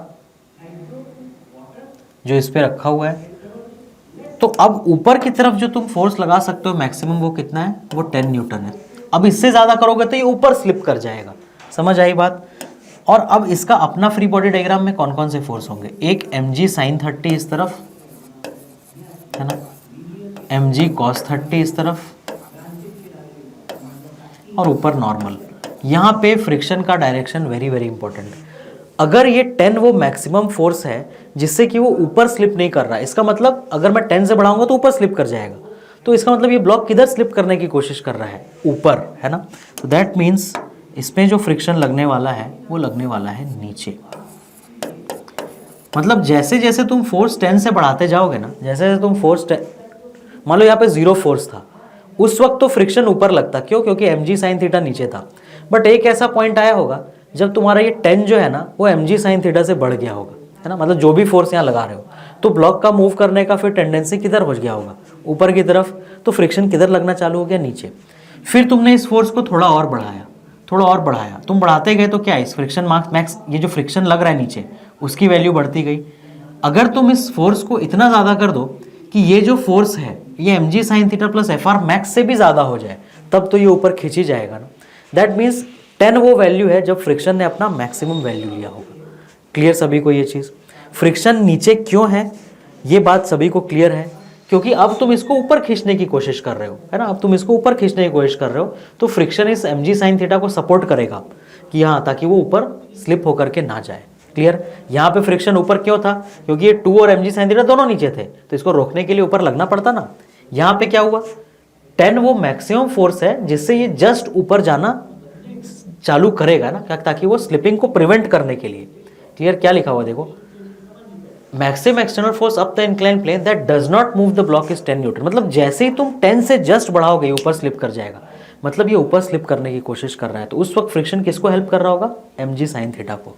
क्लियर। तो यहाँ से मुझे क्या इक्वेशन मिलेगा बताओ, यहाँ से मुझे इक्वेशन मिलेगा M G sine theta plus F R max, मतलब एम जी बाई 2, है ना, M G by 2 plus F R max, मतलब mu into M G root 3/2, है ना, mu M G cos theta must be equal to 10, equation number 2, clear. तो तुम ध्यान से देखो, ये दोनों इक्वेशन में से हम इजीली म्यू की वैल्यू निकाल सकते हैं। थोड़ा अपने को कैलकुलेशन करना है, आओ करते हैं उससे ना। ये जो अपना इक्वेशन बना एक 2 इज इक्वल टू, इसको ऐसा बना लेते हैं, एम जी मैं कॉमन ले ले रहा हूँ इधर से, है ना। एम जी मैंने कॉमन ले लिया तो इधर क्या बचेगा, √3μ/2 माइनस हाफ, है ना। ये इक्वेशन हो गया। और यहाँ से भी अगर मैं एम जी कॉमन ले लूँ, क्लियर, तो ये क्या हो जाएगा, एम जी हाफ प्लस, है ना, या फिर ये mg/2 कॉमन ले लो तो क्या होगा, इधर से भी /2 नीचे चला जाएगा, इधर से भी /2 चला जाएगा ना, √3μ-1। यहाँ भी mg/2 कॉमन ले लो तो ये क्या हो जाएगा 1 प्लस, है ना, ये वैल्यू हो जाएगी 1 प्लस μ√3 या √3μ, है ना, इज इक्वल टू 10। अब अगर मैं इन दोनों इक्वेशन को डिवाइड कर दूँ, है ना, इसको भी मैं ऐसे ही लिख लेता हूँ, mg/2 into √3μ-1 is equal to 2, और वो 10 है ना। लेट अस से इसको मैं अपना इक्वेशन 3 बोल रहा हूँ और इसको मैं अपना इक्वेशन 4 बोल रहा हूँ, लेट अस से, क्लियर। तो अगर मैं 4 डिवाइडेड बाई 3 करूँ, 4 डिवाइडेड बाई 3 तो क्या होगा, है ना, मैं कर रहा हूँ 4 डिवाइडेड बाई 3। ऐसा मैं क्यों कर रहा हूँ, ताकि mg कैंसिल हो जाए, और इसलिए मैंने वहाँ पे सब कुछ कॉमन लिया है ना। तो mg/2 कॉमन कैंसिल हो जाएगा, ये आएगा 1 plus √3μ by √3μ-1 is equal to 10/2, कितना हो जाएगा 5। अब यहाँ से एक ही अननोन है, म्यू की वैल्यू निकल आएगी, तो ये आ जाएगा 1 प्लस √3μ इज इक्वल टू 5 √3μ-5। तो 5 अगर इधर आया तो ये चीज़ हो जाएगा 1 + 5 6, और 5 √3μ - √3μ ये क्या हो जाएगा, ये हो जाएगा 4 √3μ। दैट मीन्स म्यू की वैल्यू क्या हो गई 6/4 √3, या फिर 3/2 √3, क्लियर। ये हमने म्यू का वैल्यू निकाल लिया। अब तुम ध्यान से देखो, यहाँ पे अपने पास ऑप्शंस हैं, तो अपने को यहाँ पे थोड़ा सा और एक कैलकुलेशन करना पड़ेगा ना, एक स्टेप। ये √3 से कैंसिल कर देगा तो वैल्यू कितनी आएगी, √3/2, है ना। ये वैल्यू कितनी आ गई, √3/2। तो this is your answer, option A. तो जब तुम ऊपर खींचते हो किसी चीज़ को, है ना, तो अगर तुमने ऊपर वाले फोर्स को बढ़ाया तो फ्रिक्शन उस वक्त नीचे लगने लगेगा, है ना, mg sin थीटा की तरफ। और अगर तुम इस चीज़ को नीचे खींच रहे हो तो उस वक्त स्लिप करने से बचाने के लिए फ्रिक्शन ऊपर लगेगा। यही बेसिक कॉन्सेप्ट था इस पूरे क्वेश्चन का, और ये हमने अपना आंसर निकाल लिया कैलकुलेट करके। तो ये एक ऐसे क्वेश्चन एग्जाम में इस पॉइंट पे डिपेंड करेंगे कि तुम कितना जल्दी ये इक्वेशन सॉल्व करना जानते हो, बस दैट्स इट, ठीक है। Let's go to next. A block of mass 10 kg। I think ये क्वेश्चन अब सारे लोग खुद से सॉल्व कर सकते हैं, तो स्क्रीन पॉज करके करो, फिर देखना मेरा सॉल्यूशन, है ना। A force of 3 Newton is applied on the block. The coefficient of friction between plane and the block is 0.6। What should be minimum value of force P such that block does not move downward. तो P का minimum value कितना होना चाहिए ताकि block नीचे move ना करे। That means P का मुझे मिनिमम वैल्यू चीज़ बार अब याद रखना, ताकि ब्लॉक नीचे मूव ना करे। इसका मतलब इस बार फ्रिक्शन का डायरेक्शन किधर होगा।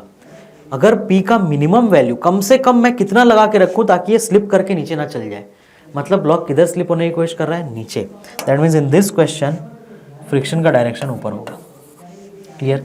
और क्योंकि मैं इस पर्टिकुलर केस में नीचे वाला फोर्सेस और ऊपर वाले फोर्सेस को जस्ट इक्वल होना है और P की वैल्यू को मिनिमम होना है, तो मुझे बताओ अगर P ऊपर वाला फोर्सेस कितने हैं, P + FR, तो अगर P सबसे कम है और उसे रोकना है नीचे वाले फोर्सेस को, तो उस वक्त फ्रिक्शन की वैल्यू मैक्सिमम होनी चाहिए ना, तभी तो दोनों का सम मिला करके इस दोनों के इक्वल होगा।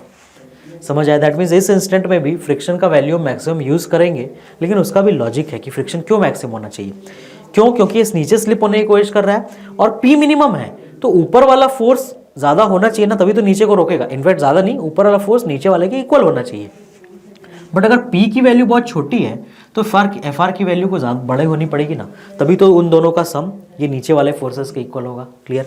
अभी क्या नीचे कौन सा फोर्स लग रहा है, 3 न्यूटन, नहीं सिर्फ 3 नहीं है अकेला नीचे, है ना, एक mg sin थीटा भी होगा नीचे, है ना, एक नीचे की तरफ mg sin थीटा भी होगा। mg कितना है यहाँ पे 100 sin 45, मतलब 100/√2, क्लियर।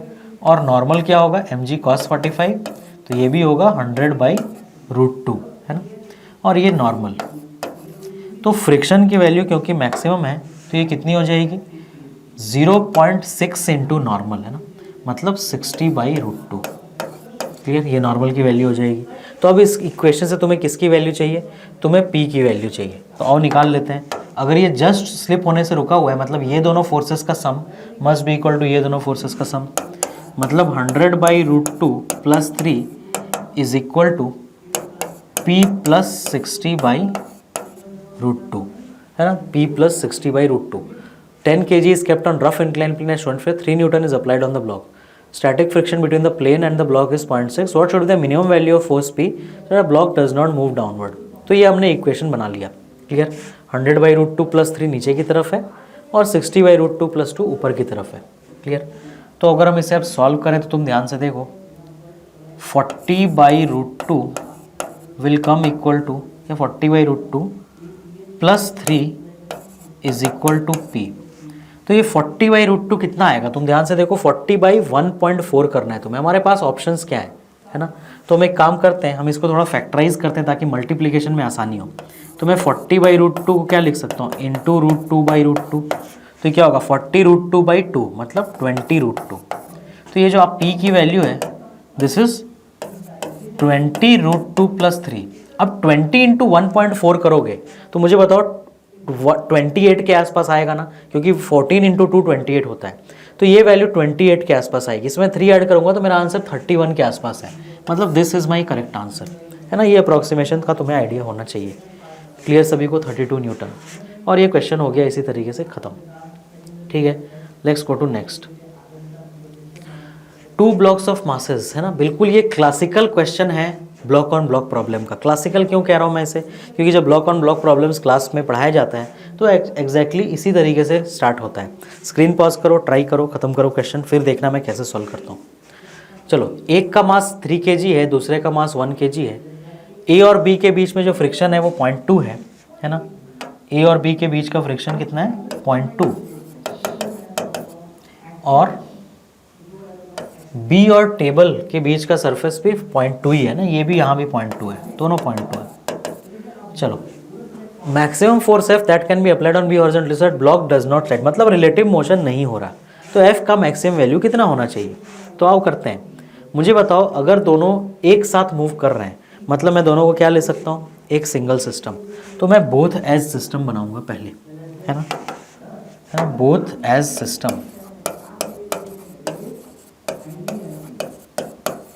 मतलब क्या, दोनों कैसे मूव कर रहे हैं, साथ साथ। तो अगर मैं दोनों को सिस्टम ले लूं अपना, ठीक है, बोथ एज सिस्टम यहाँ पे ड्रॉ करता हूँ। तो इसके ऊपर एक फोर्स लग रहा है F, और इस सिस्टम का मास कितना है, दोनों ब्लॉक्स के मासेस का सम है ना, 1 और 3 मतलब 4 kg। इस सिस्टम का मास है 4 kg। क्लियर, तो इसके ऊपर नीचे की तरफ एक 40, ऊपर की तरफ नॉर्मल, और क्योंकि दोनों मूव कर रहे हैं साथ साथ तो जो फ्रिक्शन होगा टेबल और बी के बीच में वो तो मैक्सिमम होगा ना, क्योंकि बी और टेबल के बीच में तो रिलेटिव मोशन है। तो वो क्या होगा 0.2 into 40 means 8 Newton. Clear, 0.2 into 40 इसका मतलब क्या, 8 न्यूटन। तो इसके अंदर जो इनका एक्सेलरेशन आएगा साथ साथ मूव करने के लिए वो कितना आएगा, वो आएगा F minus 8 equal to 4A साथ साथ है ना। तो इससे A साथ साथ की वैल्यू मिल गई तुम्हें F माइनस 8/4। क्लियर, ये अगर दोनों साथ साथ मूव करते हैं तो दोनों का कॉमन एक्सेलरेशन का वैल्यू हो गया। ठीक है, अब मुझे बताओ, जो ब्लॉक A है वो उसके पास भी यही एक्सेलरेशन होना चाहिए, बट ब्लॉक A को राइट साइड मूव कराने वाला एक ही फोर्स है ना। ब्लॉक A को राइट साइड मूव कराने वाला एक ही फोर्स है। अगर मैं ब्लॉक A का फ्री बॉडी डायग्राम बनाऊं, है ना, जिसका कि मास है 1 kg। क्लियर, तो इसको आगे मूव कराने वाला एक ही फोर्स है, और वो कौन सा हो सकता है, फ्रिक्शन, क्योंकि ये भी तो उसी साथ साथ वाले फोर्स के साथ जा रहा है ना। क्लियर, तो अब तुम ध्यान से देखो, अगर मेरे इस A साथ साथ को मैक्सिमम होना है दैट मीन्स उस वक्त इस फ्रिक्शन को भी मैक्सिमम होना पड़ेगा, क्योंकि जो फोर्स F तुमने लगाया वो तो तुमने बी पे लगाया ना, बट ए भी साथ साथ जा रहा है, तो ए को कौन आगे लेके जा रहा है, कोई ये फ्रिक्शन ही होगा ना। क्लियर। तो अगर ये साथ साथ वाला फोर्स मैक्सिमम होना है, अच्छा साथ साथ क्यों मैक्सिमम होना है, क्योंकि ये एफ को मैक्सिमम होना है। क्वेश्चन में ये बात बोला है उसने, है ना, कि मैक्सिमम वैल्यू ऑफ एफ, तो अगर एफ मैक्सिमम होना है तो ये ए साथ साथ को मैक्सिमम होना है, और वो जो ए साथ साथ मैक्सिमम हो सकता है वो जब फ्रिक्शन मैक्सिमम होगा तभी होगा। तो इस सरफेस पे फ्रिक्शन मैक्सिमम कितना होगा बोलो, इस पे नीचे mg की वैल्यू होगी 10 और नॉर्मल की वैल्यू होगी वो भी 10, तो एफ आर मैक्स की वैल्यू कितनी हो गई, म्यू की वैल्यू हमारी है 0.2, तो 0.2 इंटू 10 कितना 2। तो इस तरीके से अगर मैं इसका इक्वेशन लिखूं तो वो क्या हो जाएगा, वो हो जाएगा F R max is equal to 1 into A साथ साथ मैक्स या फिर ए साथ साथ, है ना। तो तुम ध्यान से देखो एफ आर मैक्स की वैल्यू 2 है और 2 इज इक्वल टू ए साथ साथ आ गया। दैट मीन साथ साथ मूव करने के लिए जो सबसे ज़्यादा एक्सेलरेशन हो सकता है वो 2 हो सकता है, क्योंकि 1 kg को के ऊपर तुम इससे बड़ा फोर्स तो लगा ही नहीं सकते ना, क्योंकि वो जो एफ फोर्स तुमने लगा रखा है वो तुमने बी पे लगा रखा है, बट 1 kg पे तो अकेला फ्रिक्शन ही लग रहा है ना, और कोई फोर्स नहीं है उसके एफ में। तो इसका एक्सेलरेशन इस 1 से ज़्यादा 2 से ज़्यादा हो ही नहीं सकता, है ना, इससे ज़्यादा हो ही नहीं सकता। इसका मतलब अगर दोनों को साथ साथ मूव करना है तो जो ये ए साथ साथ आया वो भी 2 से ज़्यादा नहीं हो सकता है, क्योंकि अगर ये ए साथ साथ 2 से ज़्यादा हो गया तो फिर 1 kg ब्लॉक उसके साथ जा ही नहीं पाएगा, क्योंकि उसके मैक्सिमम वैल्यू पे लिमिट लगी हुई है 2 की। क्लियर। तो दैट मीन्स ये मैक्सिमम वैल्यू 2 ही होनी चाहिए, is equal to F minus 8/4। तो ये हो गया 8 is equal to F minus 8, मतलब एफ की वैल्यू कितनी 16 न्यूटन। तो ये ब्लॉक ऑन ब्लॉक का एक ऐसा क्वेश्चन जो इसके बिल्कुल ब्लॉक ऑन ब्लॉक के बेसिक्स पे डिपेंड कर रहा था ना, बिल्कुल बेसिक कॉन्सेप्ट्स पे। तो हमारा आंसर कितना होगा 16 newton. Clear. Let's go to next question. इसको भी ट्राई करो और फिर आगे हम चलते हैं इसमें। चलो m1 का मास 5 kg है, m2 10 kg है। वो क्या कह रहा है, फ्रिक्शनलेस पुली है, सब कुछ है, coefficient of friction of horizontal surface 0.15 है ना, यहाँ पे म्यू जो है वो 0.15 है। क्लियर। अब मिनिमम वेट m है ना, उसका वेट मतलब क्योंकि देखो चारों ऑप्शन kg में है ना, मतलब तुम्हें मास ही पूछा है उसने, that should be put on top of m2 to stop the motion is. तो इसका मतलब कोई भी मूव नहीं कर रहा, सीधी सी बात। तो सबसे पहला तो इंपॉर्टेंट चीज़ क्या, अगर कोई भी मूव नहीं कर रहा तो ये टेंशन निकाल लेते हैं। बोलो ये mg की वैल्यू कितनी होगी, m1 इज़ 5 kg है ना, दिस इज m1, मतलब ये 50, मतलब ये टेंशन भी 50, मतलब ये टेंशन भी 50। अब अगर ये टेंशन 50 है और ये दोनों ब्लॉक मूव नहीं कर रहे, दैट मीन्स ये जो फ्रिक्शन होगा ये भी 50 होगा, सीधी सी बात। ये फ्रिक्शन भी क्या होगा 50 होगा। अब मुझे बताओ, उसने तुमसे ये बोला मिनिमम वेट m कितना हम पुट करें ताकि सिस्टम मूव ना करे। अब मुझे बताओ अगर ये वेट मिनिमम है तो ये जो फ्रिक्शन की वैल्यू है इसका मतलब वो कम पड़ जाएगी और ये इसको आगे खींच लेगा, क्योंकि m2 पे जो नॉर्मल लगेगा वो क्या लगेगा, m प्लस m2 इंटू जी लगेगा ना, है ना। तो अगर ये फ्रिक्शन कम पड़ गया तो क्या हो जाएगा, वो टेंशन इसको खींच लेगा। इसका मतलब ये जो फ्रिक्शन की वैल्यू है 50, ये मैक्सिमम है। क्लियर। ज़रूर ये मैक्सिमम ही होगा तभी तो, नहीं तो क्या होगा, अगर तुमने इसके ऊपर m रखा है ना, ये m रखने का फ़ायदा क्या हुआ कि तुमने नीचे से नॉर्मल की वैल्यू बढ़ा दी, तो जो पहले एफ आर मैक्स था वो थोड़ा सा बढ़ गया, और वो किसके इक्वल आ रहा होगा एग्जैक्टली 50 के इक्वल आ रहा होगा। समझ आ गया सभी को। अच्छा तुम इसमें बहुत बड़ा मास इसके ऊपर रख देते तब तो कोई खतरा ही नहीं होता, क्योंकि ये एफ आर मैक्स उस वक्त फिर बहुत बड़ा हो जाता। अगर तुम बहुत छोटा मास इसके ऊपर रखोगे तो क्या होगा, फिर एफ आर मैक्स की वैल्यू छोटी हो जाएगी। क्यों, क्योंकि अगर छोटा मास यहाँ रखोगे तो यहाँ नॉर्मल की वैल्यू कम हो जाएगी ना। इसीलिए जब तुम मिनिमम वैल्यू ऑफ m रख रहे हो तो भी तुम्हें एफ आर मैक्स ही यूज़ करना है, ताकि ये पूरा सिस्टम रेस्ट पे रहे, ये 50 इसको खींच के ना ले जा सके। समझ आई बात सभी को। तो अगर 50 इसको इधर नहीं खींच पा रहा, दैट मीन्स तुमने m की मिनिमम वैल्यू रखी, मतलब जितना भी तुमने m रखा उसका मतलब ये है कि उससे जो एफ आर मैक्स आ रहा है वो क्या कर रहा है, वो इस 50 से बैलेंस हो जा रहा है। क्लियर। तो दैट मीन्स यहाँ पे जो एफ आर मैक्स की वैल्यू है that is equal to 50।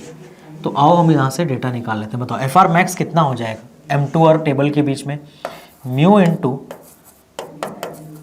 m plus m2 into G होगा ना, क्योंकि यहाँ पे normal m plus m2 into G आएगा, इक्वल टू 50। तो मुझे उसने डेटा में क्वेश्चन में म्यू की वैल्यू दी रखी है 0.15 और उसने मुझे m2 भी दे रखा है 10। तो 0.15 इंटू एम प्लस 10 इंटू जी, जी की वैल्यू 10 ले लेते हैं, इक्वल टू 50। तो बस इसे हम सॉल्व कर लेते हैं। अब ये क्या आएगा, 0.15 m plus 1.5 is equal to 5। तो 0.15 m इज इक्वल टू 3.5। तो m की वैल्यू आ गई 3.5 बाई 0.15। तो ये तुम्हारा m आ गया है ना। तो ये हो गया 35 बाई 1.5 या फिर 350 बाई 15। तो हम इसे क्या लिख सकते हैं, 5 से 70 बाई 3 है ना। और अगर m की वैल्यू 70 बाई 3 है तो यहाँ पे अपना आंसर कितना आएगा, 70 बाई 3 अगर तुम करोगे तो 70 बाई 3 अगर तुम करते हो तो आई थिंक अगर हम g की वैल्यू 9.8 लेते तो जो नियरेस्ट आंसर आ रहा है अपना है ना, वो होगा 23.3 kgs। क्लियर। यहाँ पे ऑप्शन में कुछ मिस्टेक है शायद, बट हम अपना कैलकुलेशन चेक कर लेते हैं एक बार है ना। m1 का मास 5 kg है तो ये 50 है, तो ये टेंशन 50 हो गया, तो ये भी 50 हो गया। तो इन दोनों का जो FR मैक्स है वो ज़रूर इस 50 से बैलेंस होना चाहिए। क्लियर। तो मैंने क्या किया, m प्लस m2 इंटू जी, वो यहाँ पे नॉर्मल हो गया, into mu, clear, is equal to 50। बिल्कुल सही।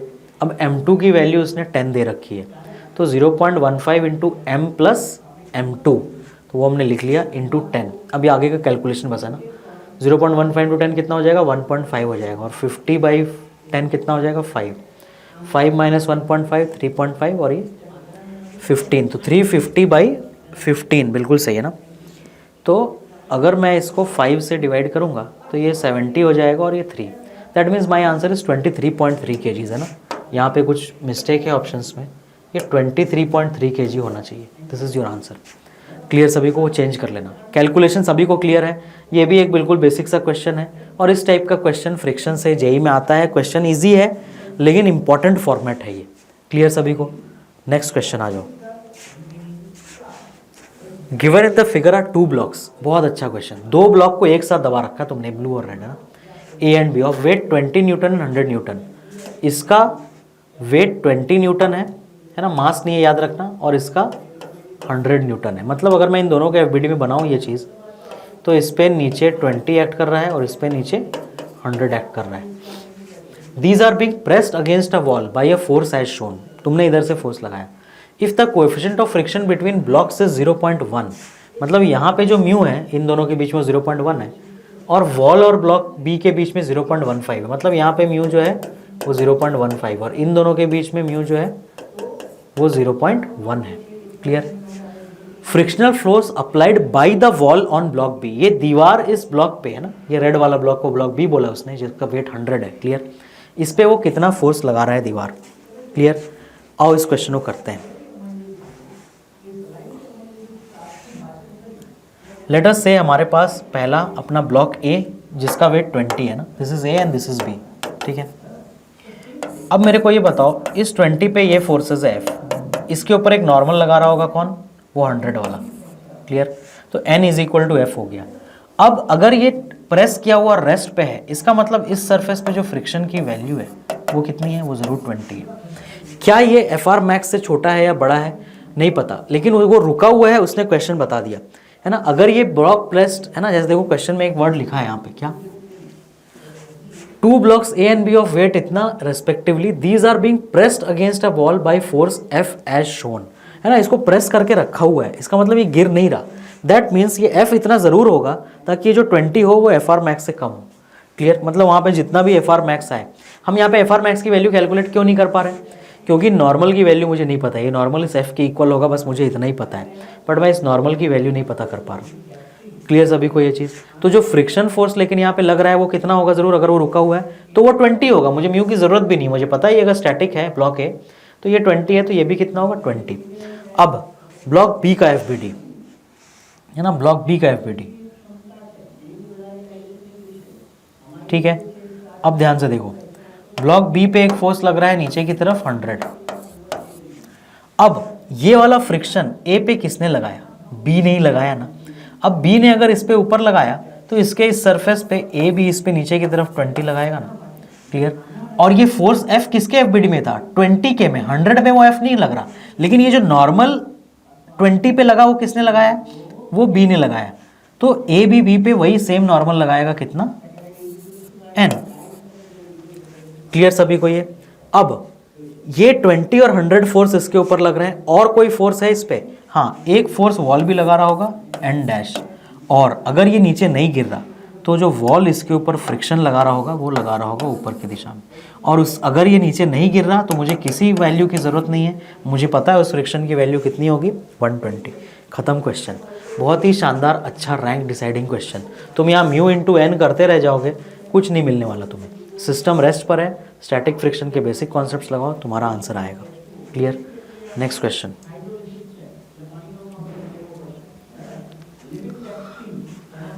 है ना, ये भी तुम्हारा एक टिपिकल टाइप का क्वेश्चन है, इसको देख लो और फिर हम करते हैं इसको, है ना। वो क्या कह रहा है कि block of weight W rest on horizontal floor with coefficient of friction mu. It is desired to make the block move by applying minimum amount of force, सबसे कम फोर्स जिससे मैं ब्लॉक को मूव कर लूँ। The angle theta from the horizontal eight which this force should be applied. चलो, ये बिल्कुल एक टिपिकल सा केस है, ध्यान से देखो। यहाँ पे अपने पास ब्लॉक है, ठीक है, जिसका वेट उसने W बताया। इसके ऊपर तुम एक फोर्स लगा रहे हो F। लेट अस से ये फोर्स F जो है ये किसी angle theta from the ground से लगा है, और तुमसे वो ये थीटा भी पूछ रहा है ना, वो तुमसे इस थीटा की भी वैल्यू पूछ रहा है। क्लियर? बस इतना इंपॉर्टेंट क्या है कि फोर्स इज मिनिमम। क्लियर? और coefficient of friction is mu. तो आओ हम इसका विडी कंप्लीट करते हैं और फोर्स का इक्वेशन बनाते हैं। तो ध्यान से देखो, इस फोर्स का एक कंपोनेंट इधर आएगा F cos थीटा, एक कंपोनेंट इधर आएगा F sin थीटा, और ऑब्वियसली अब F पैरेलल बन गया है ना, तो mg इसका एक वेट होगा नीचे की तरफ W, और एक नॉर्मल होगा ऊपर की तरफ। अब क्योंकि ये इस तरफ खींचना चाह रहा है इसको सरफेस से, तो ये सरफेस इसको फ्रिक्शन किधर लगाएगा, इस तरफ। क्लियर? अब F का वैल्यू तुम्हें मिनिमम चाहिए ताकि ये जस्ट प्रिवेंट हो। तो अगर ये जस्ट प्रिवेंट हो रहा है, इसका मतलब अगर F इससे ज़्यादा हुआ तो ये स्लिपिंग चालू कर देगा। That means at this instant friction अपने मैक्सिमम वैल्यू पे है। क्लियर? तो तुम ध्यान से देखो, अगर अब मैं इसका इक्वेशन बनाऊँ है ना, तो इक्वेशन क्या क्या बनेगा? क्या मुझे यहाँ से n plus F sine theta equal to W मिला? इससे मुझे n की वैल्यू मिल गई कितनी? W minus F sine theta. Clear?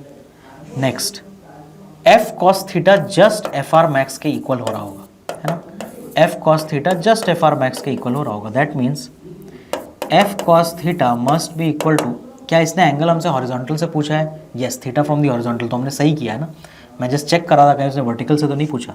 चलो, FR मैक्स की वैल्यू कितनी होगी? म्यू इंटू एन, मतलब mu into W minus mu into F sine theta. तो यहाँ से हम क्या कर सकते हैं ना, हम इस f का एक एक्सप्रेशन बना सकते हैं। क्या ये इक्वेशन हम क्या आ जाएगा, ये f into cos theta plus mu sine theta equal to mu into W। तो यहाँ से f क्या बना? f बना mu W by cos theta plus mu sine theta. अब उसने क्या बोला कि इस f की वैल्यू मिनिमम होनी चाहिए।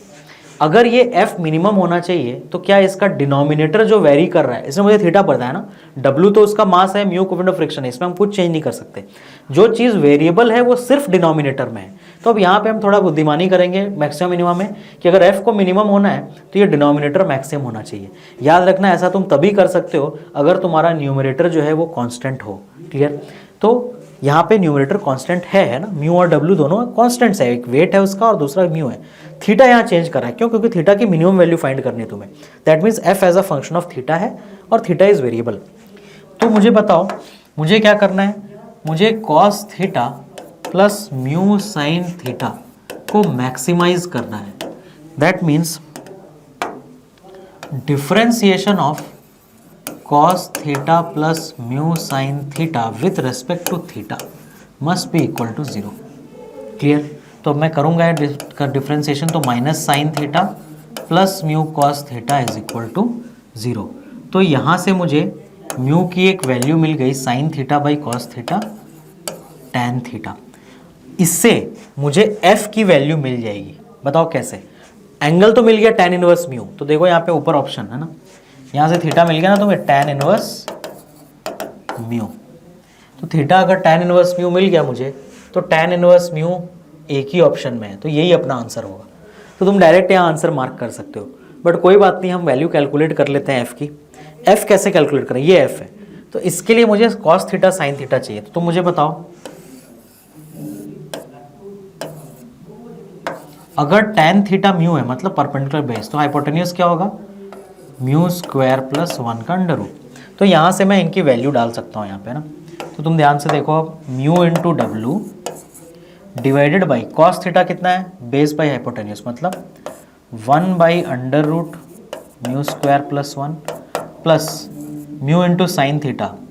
Mu sine theta means perpendicular by hypotenuse है ना, तो परपेंडिकुलर क्या हो गया, म्यू, तो म्यू स्क्वायर हो जाएगा ये by under root mu square plus 1।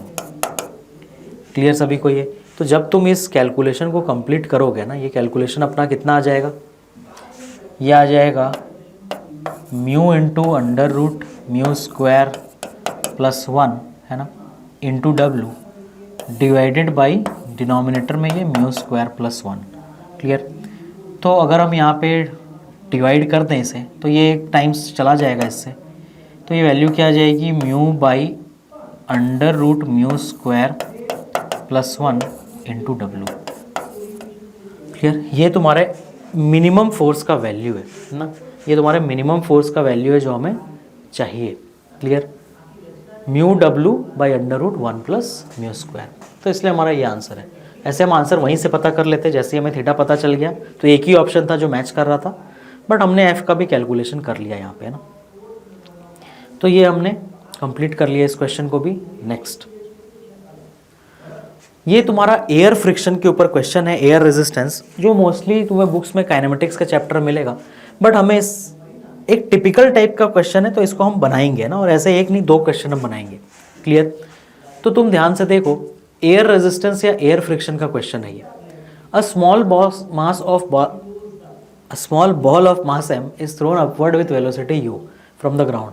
Ball experiences a resistive force जो कि उसके स्पीड के स्क्वायर के प्रोपोर्शनल है ना। एयर रेजिस्टेंस हमेशा स्पीड के ही किसी पावर के प्रोपोर्शनल होता है। ये वो फ्रिक्शन है जो एयर लगाता है। क्लियर। और ये प्रोपोर्शनल टू स्पीड होता है। दैट मीन्स ये फोर्स वेरिएबल है। That is the most important, क्योंकि जैसे अगर फ्रिक्शन लग रहा है तो उसकी स्पीड चेंज कर रही होगी ना। बॉल को अगर तुमने ऊपर फेंका तो एयर उस पर फ्रिक्शन लगा रहा है तो स्पीड चेंज कर रही होगी, स्पीड चेंज करेगी तो फोर्स चेंज करेगा। दैट मीन्स ये वेरिएबल एक्सेलरेशन का केस है। The maximum height attend bye the ball is, तो आओ इस क्वेश्चन को करते हैं। वो क्या कह रहा है कि तुम्हारे पास लेट अस से ग्राउंड है और इस ग्राउंड से तुमने एक बॉल थ्रो किया। Clear. With a speed u। अब जब ये बॉल कभी भी ग्राउंड में होगा ना तो इस पर दो फोर्स लग रहे हैं, एक है mg और दूसरा एयर रेजिस्टेंस का फोर्स जो क्वेश्चन में दिया है mkv²। तो क्योंकि बॉल ऊपर जा रहा है ना, बॉल रेजिस्टेंस का फोर्स हमेशा याद रखना opposite to direction of motion. तो ऑब्वियसली ये जो बॉल है इस पे रेजिस्टेंस कौन लगा रहा है ना, ये रेजिस्टेंस एयर लगा रहा है। तो बॉल एयर के रेस्पेक्ट में ऊपर जा रहा है तो एयर उस पर फ्रिक्शन किधर लगाएगा, नीचे। सिमिलरली जब बॉल नीचे आएगा तो एयर रेजिस्टेंस, एयर फ्रिक्शन ऊपर की तरफ लगने लगता है। क्लियर। बट mg तो हमेशा नीचे ही रहता है ना। तो ये वैल्यू कितनी हो गई तुम्हारी, mkv², ये एयर रेजिस्टेंस का फोर्स। तो तुम मुझे बताओ, ये बॉल ऊपर जा रहा है, एक्सेलरेशन नीचे है, तो इसका अगर मैं नेट एक्सेलरेशन लिखूं है ना, तो नेट फोर्स बॉल पे कितना है, mg plus mkv² is equal to mass into acceleration. तो इससे मुझे एक्सेलरेशन की वैल्यू क्या मिलेगी, g प्लस kv²। क्लियर। अब क्योंकि बॉल ऊपर जा रहा है और ये रिटार्डेशन है, दैट मीन्स विथ टाइम ये स्पीड क्या होने वाला है, विथ टाइम ये स्पीड कम होने वाला है ना। अब वो तुमसे क्या पूछ रहा है, maximum height attend bye the ball. तो मुझे बताओ, मैक्सिमम हाइट अगर मुझे यहाँ कैलकुलेट करना है ना, मुझे a as a function of v पता है। क्लियर। मुझे क्या पता है, a as a function of v। अगर मुझे h मैक्स निकालना है तो ये जो एक्सेलरेशन है इसको मुझे क्या लिखना चाहिए, h मैक्स मतलब x चाहिए मुझे ना, डिस्प्लेसमेंट। तो मैं इसीलिए a को v dv बाई dx लिख रहा हूँ। अगर यहीं पे वो मुझसे टाइम ऑफ फ्लाइट पूछता ना तो मैं a को dv बाई dt लिखता ताकि मेरे इक्वेशन में t आ जाता। अभी मुझे x का वैल्यू गिवन है। और क्या मुझे इसे v D we by D x लिखना चाहिए? नहीं, मुझे इसे minus we D we by D x लिखना चाहिए। क्यों? क्योंकि जैसे जैसे ये एक्स में ऊपर जाएगा ये स्पीड कम होती जा रही है ना, दैट मीन्स ये रिटार्डेशन हो रहा है। तो जब भी रिटार्डेशन हो तो तुम हमेशा D we by D T और V D we by D X को minus we D we by D X या फिर minus D we by D T लिखो। क्यों? क्योंकि जो डी वी है वो चेंज इन स्पीड है और चेंज इन स्पीड नेगेटिव होगा। तो ये जो आर एच एस तुम लिखने वाले हो ये तो एक पॉजिटिव नंबर आने वाला है ना, ये पूरी चीज़ पॉजिटिव नंबर है, बट डी वी नेगेटिव है। क्यों? क्योंकि रिटार्डेशन में बाद की स्पीड पहले की स्पीड से कम होती है। तो आरएचएस अगर पॉजिटिव है तो एलएचएस को पॉजिटिव करने के लिए हम आगे यहाँ माइनस साइन लगाते हैं। ये एक्चुअल रीजन है उस माइनस को लिखने का। जनरली तुम्हें क्या बताया जाता है टीचर्स की, जब हम रिटार्डेशन है तो माइनस लगा दो, नहीं, ये लॉजिक है माइनस क्यों लगाएं। क्लियर सभी को? अब अपने काम को कंप्लीट करते हैं। आ जाओ, यहाँ पे क्या आया, ये हमारा इक्वेशन आया तुम्हारा minus we D we by D X, मतलब ये चीज़ हो गई minus we D we by G plus V square is equal to क्या? D X. तो v वाले सारे टर्म को हमने एक साथ ले लिया और x वाले सारे टर्म को हमने दूसरे साइड भेज दिया। क्लियर? अब इस इंटीग्रेशन को अपने को कंप्लीट करना है ना, v को भी इंटीग्रेशन के अंदर। तो यहाँ पे मान लेते हैं x की वैल्यू 0 है और जब ये अपने h मैक्स पे पहुँच जाएगा, लेट अस से ये वाला पॉइंट इसका h मैक्स है, तो यार x की वैल्यू मैं कैपिटल H ले रहा हूँ, मतलब x की वैल्यू 0 से कैपिटल H चेंज की है। उतनी देर में स्पीड कहाँ से कहाँ चेंज किया बोलो? जब x 0 होगा तो स्पीड u होगा और मैक्सिमम हाइट पे स्पीड की वैल्यू कितनी होगी? 0। क्लियर? ये दोनों लिमिट भी बहुत ज़रूरी है सही से लिखने। अब इस इंटीग्रेशन को हम कंप्लीट करेंगे तो हमें अपना आंसर मिल जाएगा ना, g प्लस के वी स्क्वायर है ना, यहाँ पे मैंने सिर्फ वी स्क्वायर लिख दिया है, this will be g plus के वी स्क्वायर। तो ये इंटीग्रेशन कंप्लीट करते हैं, तुम देखो ऊपर भी वेरिएबल है नीचे भी वेरिएबल है, बट ये वी स्क्वायर का फॉर्म है। तो मैं क्या करूँगा, मैं वी स्क्वायर को टी ले लूँगा, तो मुझे क्या मिलेगा? 2v dv is equal to dt है ना, मैंने बोथ साइड डिफरेंशिएट किया, तो 2v dv by dt equal to 1 होता, मैं उस dt को उधर ले जा रहा हूँ। तो इससे मुझे ना v dv की वैल्यू मिली, सॉरी इसको मुझे t ना लेकर के ना मुझे z लेना चाहिए, रुक जाओ, ताकि तुम्हें कन्फ्यूजन ना हो कि t टाइम है, ऐसा ना लगे तुम्हें, है ना। मैं v स्क्वायर को कोई भी third variable let's say y ले लेता हूँ। क्लियर? y ले लेता हूँ, तो 2v dv बाई dy है ना, मैंने इसको y से डिफरेंशिएट किया, LHS को y से डिफरेंशिएट किया, तो चेन रूल से ही आया और इस y का डिफरेंशिएशन 1 आया, तो 2v dv is equal to क्या हो गया? dy, मतलब v dv अपने को कितना मिला? dy by 2। तो ये इंटीग्रेशन क्या बन जाएगा, ध्यान से देखो, है ना। अभी ये जो पर्टिकुलर इंटीग्रेशन है ना, इसमें मैंने क्या किया, मैंने v square is equal to y लिया, ठीक है, v square is equal to y. तो अभी इंटीग्रेशन क्या बनेगा, ये बनेगा minus integration of v dv क्या हो गया? dy by 2। तो मैं इसकी जगह dy लिख रहा हूँ और वो जो 2 है उसको मैंने बाहर लिख दिया, whole divided by g plus k y. बोलो अब सिर्फ डिनोमिनेटर, अब ये 1 बाई एक्स फॉर्म हो गया ना, अब हम अपना ln वाला फॉर्मूला यूज कर सकते हैं। तो इसको इंटीग्रेशन बाई सब्स्टिट्यूशन से हमने कर लिया। अब लिमिट तुम्हें चेंज करनी पड़ेगी, क्यों? क्योंकि अब वेरिएबल y हो गया, ये लिमिट तो तुमने v के लिए लगाया था ना, तो लिमिट कैसे चेंज किया जाता है देखो, यहाँ पे ध्यान से देखो, है ना।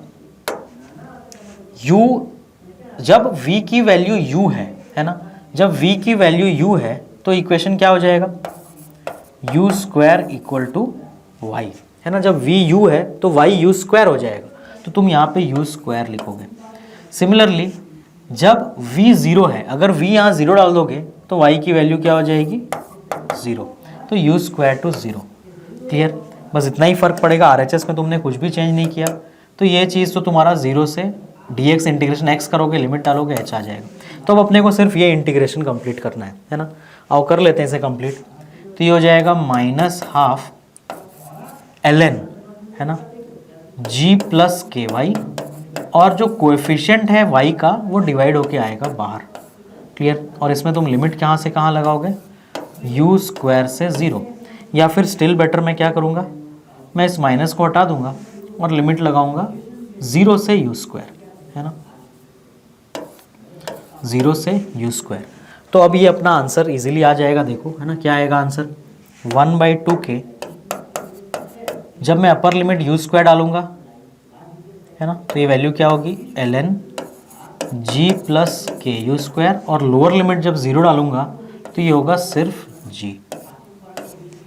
तो ये इसके h की वैल्यू आएगी। इतने हाइट तक ये बॉल जाने वाला है। तो देखते हैं कोई ऑप्शन मैच किया क्या अपना, क्या इसी फॉर्मेट में आंसर गिवन है ना। g plus k u square मतलब 1 plus k u square by जी हो जाएगा ना। देखो यहाँ पे सब उसने डिवाइड करके दिया है, 1 plus k u square by जी। ठीक है, तो ये आ गया आंसर अपना। Clear, h is equal to 1/2 k ln 1 plus k u square by g. This is your final answer. और ये कौन सा ऑप्शन से मैच कर रहा है? Option D. क्लियर सभी को ये चीज़? तो ये हमारा आंसर हो गया। Let's go to next question. अब यहाँ पर भी देखो, एक क्वेश्चन एक पूछा है तुमसे, क्या a ball is throne upward with an initial velocity v not from the surface of the earth. अच्छा, इस पर्टिकुलर क्वेश्चन में तुम ध्यान से देखो, जब मैं, मेरा ऑप्शन क्या है यहाँ पे अगर k है ना, लेट अस से अगर इस पर्टिकुलर इक्वेशन में k 0 हो जाए तो रेजिस्टिव फोर्स 0 हो जाएगा। तो रेजिस्टिव फोर्स 0 होने से H मैक्स की वैल्यू क्या आती है? रेजिस्टिव फोर्स 0 होने से H मैक्स की वैल्यू क्या आती है? क्या इस पर्टिकुलर इक्वेशन में अगर मैं k की वैल्यू 0 कर दूं, नहीं तब तो ये इन्फिनिटी चला जाएगा ना, तो वो ट्रिक यूज़ नहीं कर। मैं क्या चाह रहा था कि कई बार क्या होता है, अगर मैं जो k की वैल्यू 0 है तो k की वैल्यू 0 मतलब रेजिस्टिव फोर्स नहीं होता, तो उस केस में H max you square by 2g हो जाता है। तो क्या यहाँ पे k 0 डालने से ये यू स्क्वायर बाई 2g आ रहा है क्या? बट यहाँ पे प्रॉब्लम क्या है कि k डिनोमिनेटर में, तो मैं k 0 नहीं डाल सकता यहाँ। तो मैं चेक कर रहा था कि क्या डायरेक्ट यहाँ डाल के हम मैच करा सकते थे क्या ये चार ऑप्शन में से कौन सा करेक्ट है, बट क्योंकि k डिनोमिनेटर में है इसीलिए प्रॉब्लम है ना, वो k को 0 नहीं डाल सकते। ठीक है, तो अपने को ऐसे ही सॉल्व करना पड़ेगा। नेक्स्ट क्वेश्चन, ये भी बिल्कुल सिमिलर है लास्ट क्वेश्चन की तरह। तो स्क्रीन पॉज करके मैं चाहता हूँ तुम खुद से कंप्लीट करो ताकि तुम्हें इस टाइप के क्वेश्चन में कॉन्फिडेंस आए। क्लियर, दोनों अगर ऐसा क्वेश्चन एग्जाम में आ गया तो तुम्हें मालूम है ये रैंक डिसाइडिंग क्वेश्चन है। कुछ ही लोग फास्ट इंटीग्रेशन कर पाएंगे। क्लियर, तो स्क्रीन को पॉज करो, क्वेश्चन करो, फिर फटाफट हम इसे सॉल्व करते हैं। चलो आ जाओ। Velocity v not from the surface, motion of the by drag force equal to, drag force मतलब फिर से वही चीज़ है ना, m gamma v square, air resistance, m is mass of the ball, v is instantaneous velocity and gamma is a constant. Time taken by the ball to rise to its zenith, zenith मतलब maximum height, zenith मतलब maximum height जहाँ उसकी velocity 0 हो जाती है। तो फिर से वही क्वेश्चन है ये, तुम ध्यान से देखो ना, ये बॉल है, तुमने इसको किसी स्पीड से ऊपर थ्रो किया है, वो स्पीड v नॉट है। क्लियर, तो ये क्या कह रहा है कि अपने h मैक्स तक जाने में जहाँ पे इसकी स्पीड 0 हो जा रही है, इसे टाइम कितना लगता है जब अगर तुमने इसको t इक्वल टू 0 पे थ्रो किया तो ध्यान से देखो, इस वक्त इसका एक्सेलरेशन क्या हो जाएगा, g प्लस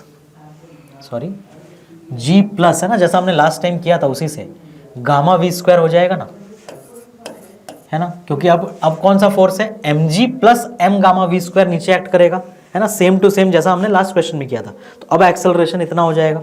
दैट मीन्स अब मैं इस एक्सेलरेशन को क्या लिखूंगा, minus dv by dt is equal to g plus gamma v square, और मैं सारे v वाले टर्म को एक साथ लूंगा, है ना, तो ये क्या हो जाएगा अपना, ये पर्टिकुलर वैल्यू अपनी हो जाएगी minus dv by g plus gamma v square is equal to dt।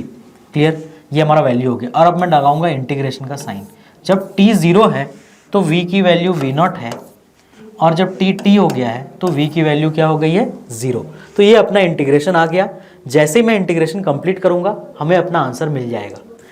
तो तुम देखो अब ये कौन सा फॉर्मेट है, ये 1 by some constant plus X square है ना, और अपने को क्या पता है कि integration of 1 by A square plus X square क्या होता है, ये होता है 1 by A tan inverse X by A, है ना। तो मैं वही इंटीग्रेशन यहाँ फॉर्मूला लगा रहा हूँ। क्लियर, तो ये क्या हो जाएगा, अगर मैं इसको फॉर्मेट में चेंज करूँ ना, तो अंडर रूट डी वी, ये रूट जी का होल स्क्वायर है ना फर्स्ट टर्म, और ये अंडर रूट गामा वी का होल स्क्वायर। तो ए की वैल्यू रूट जी और एक्स की वैल्यू गामा वी है ना, और इसे इंटीग्रेट करना है तुम्हें वी नॉट से 0। तो उससे बेटर मैं क्या करता हूँ, यहाँ से माइनस साइन हटा देता हूँ और लिमिट चेंज कर देता हूँ 0 to v not is equal to t, और यही टी हमारा टाइम है ना जो अपना आंसर आएगा। तो तुम ध्यान से देखो 1 बाई ए की वैल्यू क्या है यहाँ, रूट जी है ना, तो ये हो जाएगा 1 by root G into tan inverse X by A. तो एक्स की वैल्यू क्या है, अंडर रूट गामा वी, है ना, बाई ए की वैल्यू क्या है, अंडर रूट जी। क्लियर। और क्या, v का कोएफिशिएंट है ना, x का coefficient gamma, under root gamma, तो अंडर रूट गामा भी तुम्हारा यहाँ पे बाहर आएगा डिवाइड होके, है ना, 1/रूट गामा डिवाइड होके, जो x का कोएफिशिएंट डिवाइड होके इंटीग्रेशन में आता है। और अब मुझे इसमें लिमिट डालनी है कहाँ से कहाँ तक, 0 से v0। तो अपर लिमिट में v0 डालूंगा तो यहाँ v0 रह जाएगा, और 0 डालूंगा तो tan इनवर्स 0 क्या होता है, tan इनवर्स 0 इज 0, है ना, क्योंकि tan 0 डिग्री की वैल्यू 0 होती है इसीलिए। तो ये मेरा जो t आ गया, ये क्या आ गया, 1/गामा g का under root tan inverse gamma by G, पूरा ये अंडर रूट में इंटू v0। ये तुम्हारा आंसर है ना, 1/अंडर root gamma G into tan inverse gamma by G into v0। तो हमारा आंसर कोई मैच कर रहा है, यस, ये फर्स्ट ऑप्शन ए मैच कर रहा है। क्लियर। तो ये दो अच्छे क्वेश्चन थे जिसमें हमें इंटीग्रेशन भी करना था और एक में इंटीग्रेशन बाई सब्स्टिट्यूशन की भी ज़रूरत पड़ी, और ये हमारा पूरा सोल्यूशन है इस पर्टिकुलर क्वेश्चन का। क्लियर। तो आज हमने फ्रिक्शन वाला पार्ट भी अपना कंप्लीट कर लिया है। तो नेक्स्ट इसके आगे हम मिलेंगे नेक्स्ट लेक्चर में। जय भारत। और शानदार लेक्चर्स के लिए आप हमारे चैनल को YouTube पे सब्सक्राइब कर सकते हैं, गूगल प्ले से डाउनलोड कर सकते हैं, या फिर हमारा वेबसाइट advaitachievers.com पे विजिट कर सकते हैं। हमारे YouTube चैनल का नाम है अद्वैत अचीवर्स और हमारे गूगल प्ले ऐप का भी नाम है अद्वैत अचीवर्स। विद्यार्थी देवो भव। जय भारत।